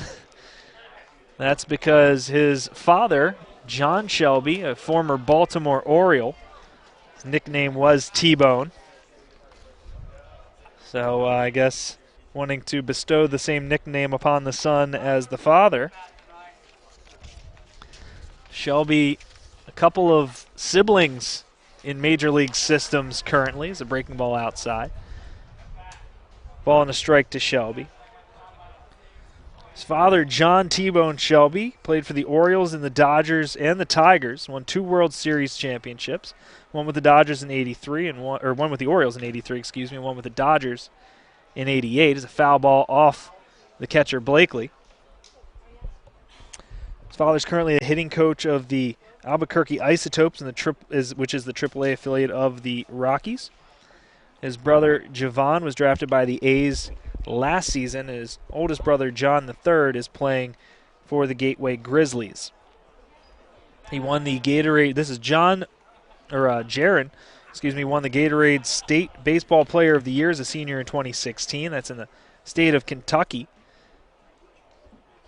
And he's a peer mentor and a youth baseball coach as he strikes out for the 3rd time today, looking every time. And the first strikeout for Alec Maley. Designated hitter from Shelby, Wake Forest, number 19, Zach Seal. Not having the best day at the plate, just 1 for 4 and 3 strikeouts. Zach Seal now standing in. Pair of walks and a fly ball out to center for his day, and takes a fastball down below the knees. The Dodgers down to their final 4 outs here in Game 1. They do have 2 more shots. Game 2 is going to be tomorrow, 7 p.m. at Joe Cannon Stadium, where I get to be a little more comfortable. Foul ball over by the Dodger bullpen. I get to sit up in my nice little perch at Joe Cannon with the air conditioning, although nice overcast day today. It's really nice to be outside, so I can't really complain about that too much. The 1-1. The breaking ball in there for a strike, had Seal bailing out when it breaks over the plate. The ball and 2 strikes now to Seal. However, I will get to spread out and have my notes organized the way I want them. It's been a little bit of a learning process trying to get all my notes in order. Fastball outside corner, Zach Seal down on strikes. And the Dodgers down to their final 3 outs, and we'll see if it's 2 runs or more as the Redbirds are going to try and add on when we head to the bottom of the 8th.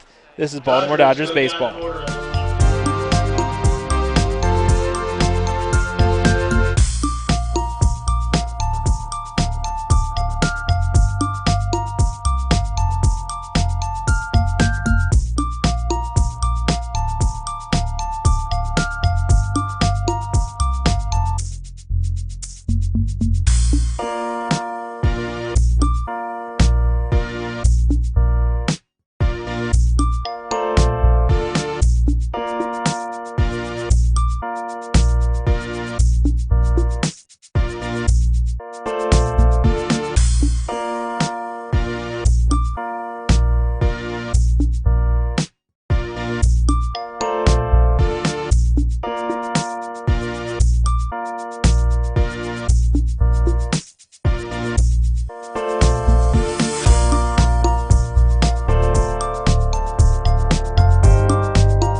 Rob Sadnick back with you. Carlo Crispino Stadium as A.J. Lee will lead things off in the bottom of the 8th inning for the Baltimore Redbirds. And he takes a fastball by Mark Michael to begin things here. As Michael out for his second full inning of work.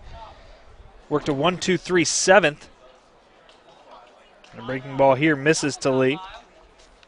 Lee 0 for 2 today. The sacrifice bunt, which was an attempted bunt single. Line drive out to the shortstop, James, and a ground ball out to the pitcher. 1-1, a breaking ball. That's going to hit Lee. And the Redbirds have some speed on here. The first batter of the inning reaching. And A.J. Lee probably won't be on first for very long. He's got very good speed. We'll see if the Dodgers can throw him out. As against the Dodgers, he's 2 for 3 in stolen bases is A.J. Lee. Randy Bednar will stand in.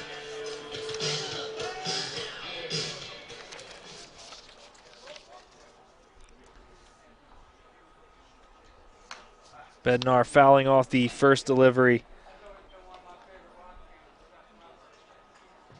from Mark Michael. Bednar against the Dodgers in the 3 games he's played. 6 runs batted in, 2 doubles, a home run, a walk, and 3 caught stealing. So he hasn't been very successful on the bases, but otherwise he's been extremely successful as the 1-1 pitch is going to miss. 2 balls. The 0-1 pitch is going to miss. A ball and a strike now to Bednar.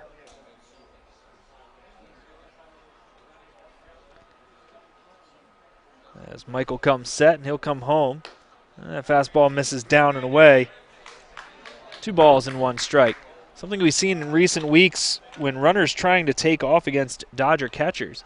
The pitcher's not really giving them much of a chance. That pitch would have been extremely hard to throw a runner out on, as it was down and away with a fastball, and Wolanski wouldn't have been able to pop up. As the runner goes here and short hop, throw down to second base, and again, the pitcher not giving the catcher a chance to really make a play as Michael spiking a curveball, and Wolanski had to pick it off a bounce before he could throw down to second base, and A.J. Lee in safely. We see what happens. Early in the season, the Dodger catchers were throwing out runners left and right, but I just feel like they have no opportunity the way things have been going here recently. The 3-1 pitch. It's a fastball that's going to miss down low, and the steal really means nothing as a walk by Michael puts runners at first and second with nobody out. Catcher from Virginia, number 8, Drew Blakely. Bring Drew Blakely to the plate. Blakely 0 for 3 today. Lined out to the shortstop to strand a runner at second base back in the first, a pop out to second, and a fly ball to the right fielder, Bellamy.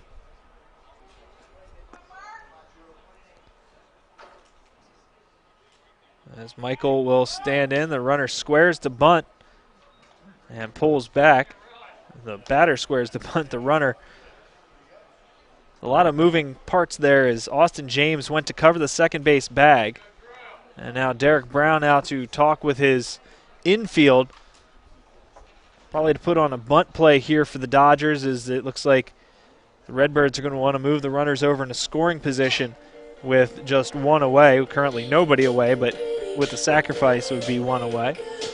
So we'll see if the wheel play put on here by the Dodgers. A lot of moving parts there as Austin James went back to second base to cover the bag, and Mark Michael delivered the pitch. So that was kind of a bad situation for the Dodgers, because any ground ball to short, which would have been routine, would have ended up being a base hit as James covering the bag and the pitch coming home. So I think part of that conversation had to do with that, and part of it had to do with what are you going to do if they bunt here, as they've shown that they may do here, as Blakely squaring around on the first delivery.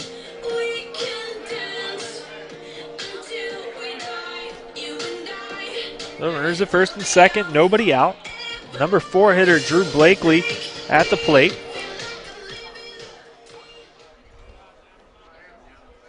No hits today. Maybe looking to sacrifice here. He squares to bunt. Runners go. Throw down to third is high. And that steal is on the catcher as Wolanski throws the ball a little too high for Williams to get the out. If the throw is good, they've got Lee. But the throw was high and wide. And Lee is safe at third. And in second base, Randy Bednar on the second half of the double steal. And now runs at second and third with nobody out.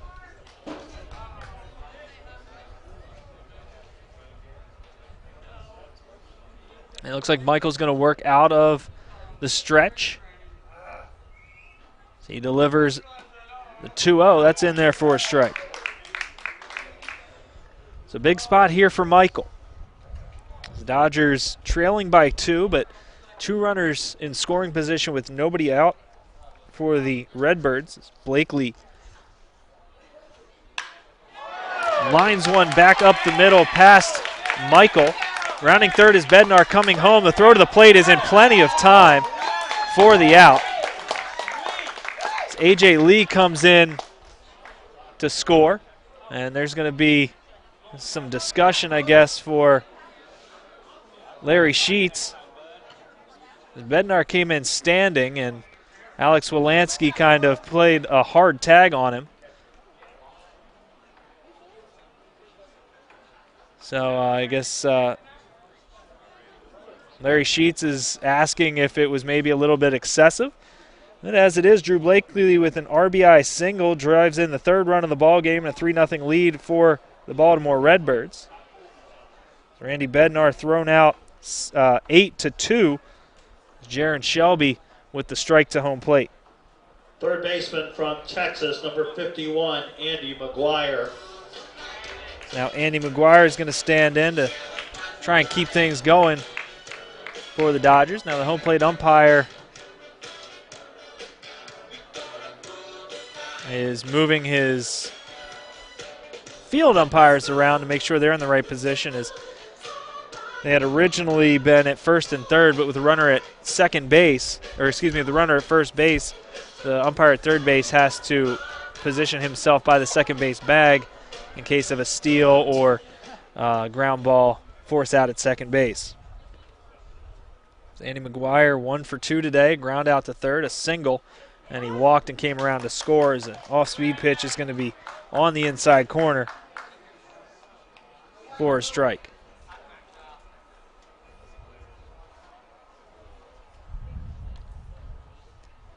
The 0-1 pitch, and that's a slider, looked like that's going to miss outside by a wide margin. Mark Michael not hitting his spot there, and the count now even, a ball and a strike to Andy McGuire. Redbirds with 1 in the 5th, 1 in the 6th, and 1 again here in the 8th, and they have a 3-0 lead in this game 1 of a best of 3. High chopper towards second. Right there is Ortiz. He's going to go to first to record the second out of the inning. He thought there were 2 outs. He could have gotten the force out at second base, but he thought there were 2 outs already and went to first base to record the out. Wouldn't have been able to turn 2 on the high chopper, but might have been able to get the force play at second and keeping a runner at first base. As it is, runner at second base and 2 away, and Cole Zabowski coming to the plate. Zabowski, his last time up, doubled out in the left center and drove in the second run of the ball game for the Redbirds. And he's going to take a fastball. It's going to miss the outside corner.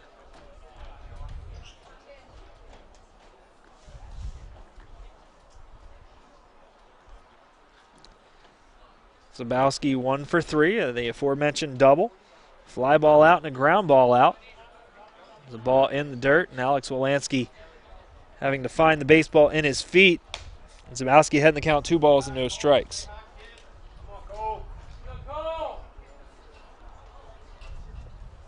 And Dodgers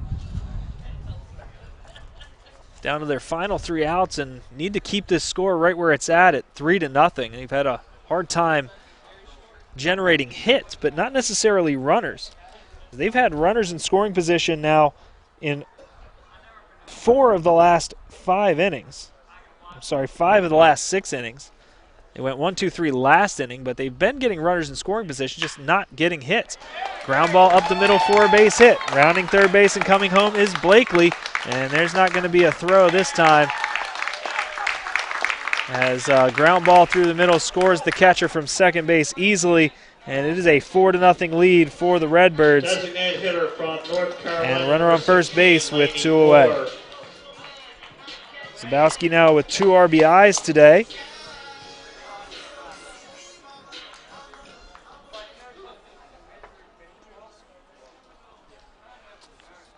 And Laney Orr now standing in.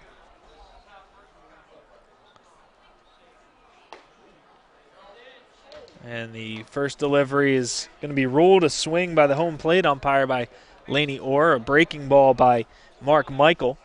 Fooled him enough to get the swing. 0-1 pitch. Another breaking ball. Foul tip into the glove.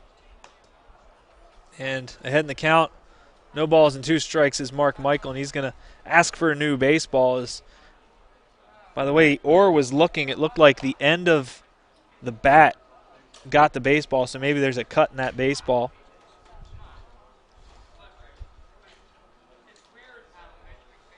So 0-2, 2 away. The Dodgers trail now 4-0 as the Redbirds have pushed 2 across here in this bottom of the 8th inning. And the 0-2 pitch, a breaking ball in the dirt down to second base, is going to go Cole Zabowski on the wild pitch. As Zabowski just waiting for that ball to hit the ground and then taking off as soon as he saw it hit the dirt. Wolanski blocked it, but by the time he picked it up, Zabowski was too far to second base to try and make a throw. The 1-2 pitch, a breaking ball in there for strike 3. And Laney Orr was extremely close to getting run from this ball game as he was close to tossing that bat from the batter's box. But he didn't. He held himself rather nicely. He's down on strikes, and Redbirds 3 outs away from winning this ball game. The Dodgers have some work to do. They need to score 4 in the top of the 9th inning. They've got 7, 8, and 9 spots in the order coming up. And we'll bring it to you after this. This is Baltimore Dodgers baseball.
Baltimore Dodgers' last attempt here to get back in this ballgame as they trail 2-0. In danger of going down 1-0 in the series and having an elimination game at home.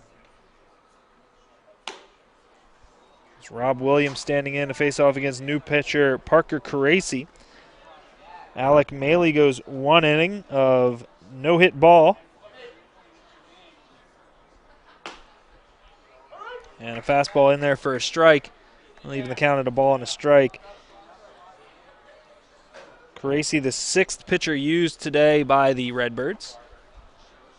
The only pitcher going, Culver Hughes went 1 1/3, but Colin Palouse went 4 2/3. He went the longest. It's going to be hard to decipher which pitcher gets the win, as nobody else went more than an inning. The rule is the most effective reliever at this point in time. So I guess I'd have to give the win to Culver Hughes at this point in time, as he gave up the 1 hit, didn't walk any, struck out 1. But I don't know, Alec Maley didn't give up any base runners, so perhaps he gets the win. I think they'll probably just default to Evan Odom, but who knows? The 2-2 pitch. Chopper right back to Caracci, and he's going to throw to first to complete the first out of the inning. So we'll have to wait to find out who gets the win in this game if the Dodgers can't come back to win it, as Alex Wolanski is going to take his spot in the batter's box.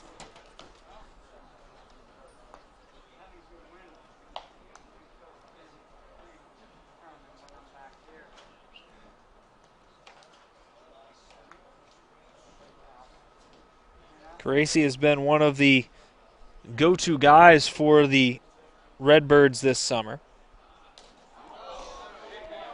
as he hits Alex Wolanski, and Alex Wolanski is going to head down to first base. You do have to wonder, however, if that had anything to do with what happened at the plate just 1 inning ago. Wolanski didn't seem to care too much, but the thoughts do kind of linger, as the Redbirds were certainly upset about the hard tag.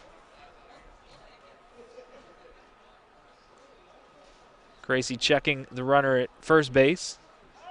And time asked for and granted to Nick Ortega. So that's the second time today we've seen a late time call at home plate when a pitcher was ready to deliver the baseball.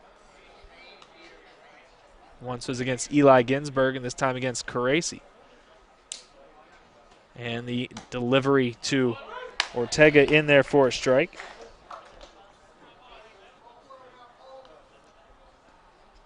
Ortega singled back in the third. It was an infield single with similar circumstances. Wolanski at first base. Ball hit into the hole on the ground. The ball's going to miss outside here. A ball and a strike now to Ortega. Richardson had to range deep into the hole to make the play and couldn't retire the runner at second base. He's grounded out and struck out his other 2 times. The 1-1, a breaking ball right in there for a strike. And Ortega down in the count, a ball and 2 strikes.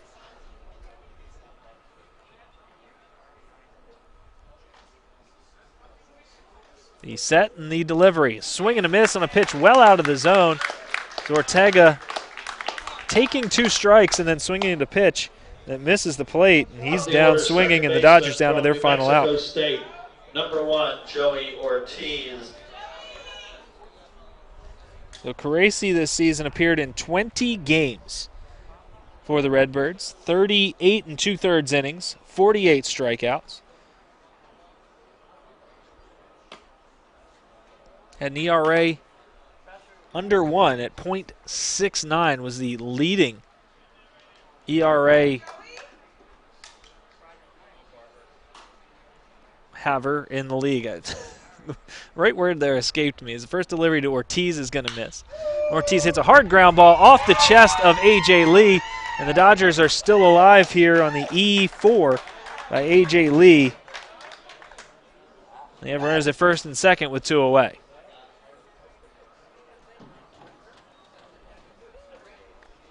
Well, they're going to give Ortiz a hit there.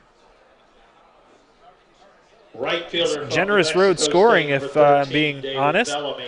That ball was hit right at A.J. Lee. And you really want your second baseman to be able to make that play. It was hard hit, but right at him. It's Caracci can't get on the same page with Blakely and steps off. It's David Bellamy standing in. He's got to reach base twice with a hit and a walk. And he'll come home with a breaking ball that'll be swung on and missed by Bellamy.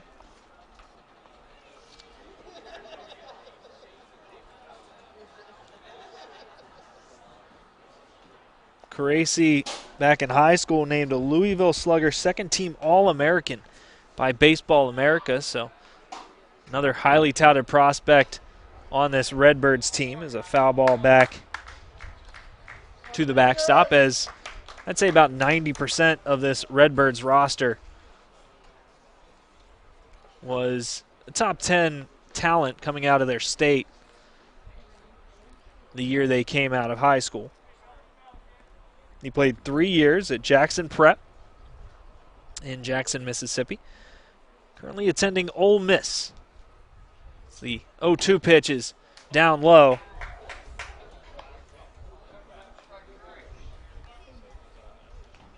And a ball and 2 strikes. Runners at first and second. Dodgers trailing 4-0. Trying to at least avoid being shut out here for the first time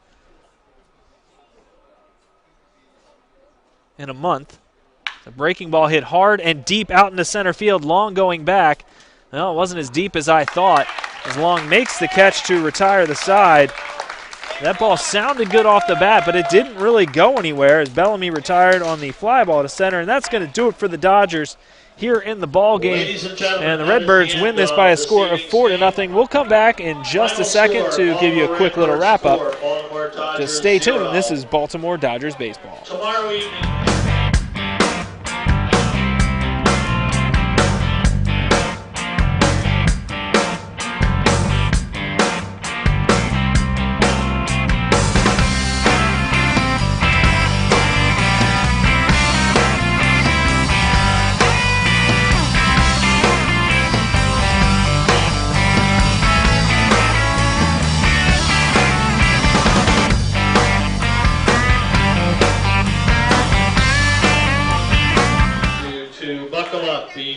Rob Stadnick back with you at Carlo Crispino Stadium, where the Baltimore Dodgers fall to the Baltimore Redbirds by a score of 4-0, getting shut out for the first time in, I think, just under a month, if memory serves. It's a few weeks back where they were last shut out. Unfortunately, it happens in the first game of a divisional series playoff, a best of three, where the Dodgers will now have to win 2 in a row against a very good Baltimore Redbirds team, a team that's looking to get back to the championship game again and avenge a loss that they had last season to the Big Train. And I think most people, the smart money is probably on both the Big Train and the Redbirds being those two teams, with the Dodgers obviously trying to spoil that here. This is their first postseason appearance in their history.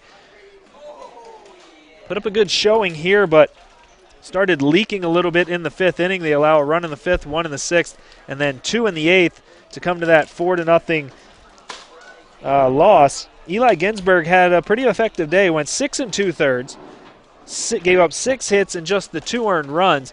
Now, ideally, that's not bad, especially against a very good Baltimore Dodgers offense. But is Baltimore Dodgers defense or the pitching the best in the Cal Ripken League? And they showed it here tonight by shutting out the Dodgers. They used 6 pitchers. Colin Palouse started the game, went 4 2/3, gave up 2 hits, walked 2, and struck out 1. He will not get the win. The win will go to any of the other 5 relief pitchers, most likely Evan Odom will get the win because he was the next pitcher in. However, the rule states that the most effective relief pitcher should get the win. So the only pitcher that I don't think will get the win is John DiGnazio, who did not record an out and walked a batter. If it were on my money, I don't know. I'd probably give it to Odom too, because he didn't give up a run. Nobody gave up a run. So it's really kind of hard to say. You just kind of default to the next relief pitcher. So that's going to do it here from Carlo Crispino Stadium. I'll be back again with you hopefully tomorrow night as the Dodgers return home to Joe Cannon Stadium, and I get to, spread out a little bit. I actually got a little bit of flack from our photographer who was listening, and he said the press box at Joe Cannon's pretty small. What do you mean by spread out? I showed him a picture of my setup here. I am literally surrounded by my equipment, and so I'll be able to actually spread it around in Joe Cannon's press box tomorrow. So maybe the friendly confines will make me more comfortable, and it'll make the team more comfortable so they can come away with a victory in Game 2. That'll do it for us here at Carlo Crispino. One final time, the final score, the Redbirds 4, the Baltimore Dodgers nothing. The Redbirds take Game 1. I'm Rob Statnick. For everybody with the Baltimore Dodgers, we want to thank you for listening to Baltimore Dodgers Baseball.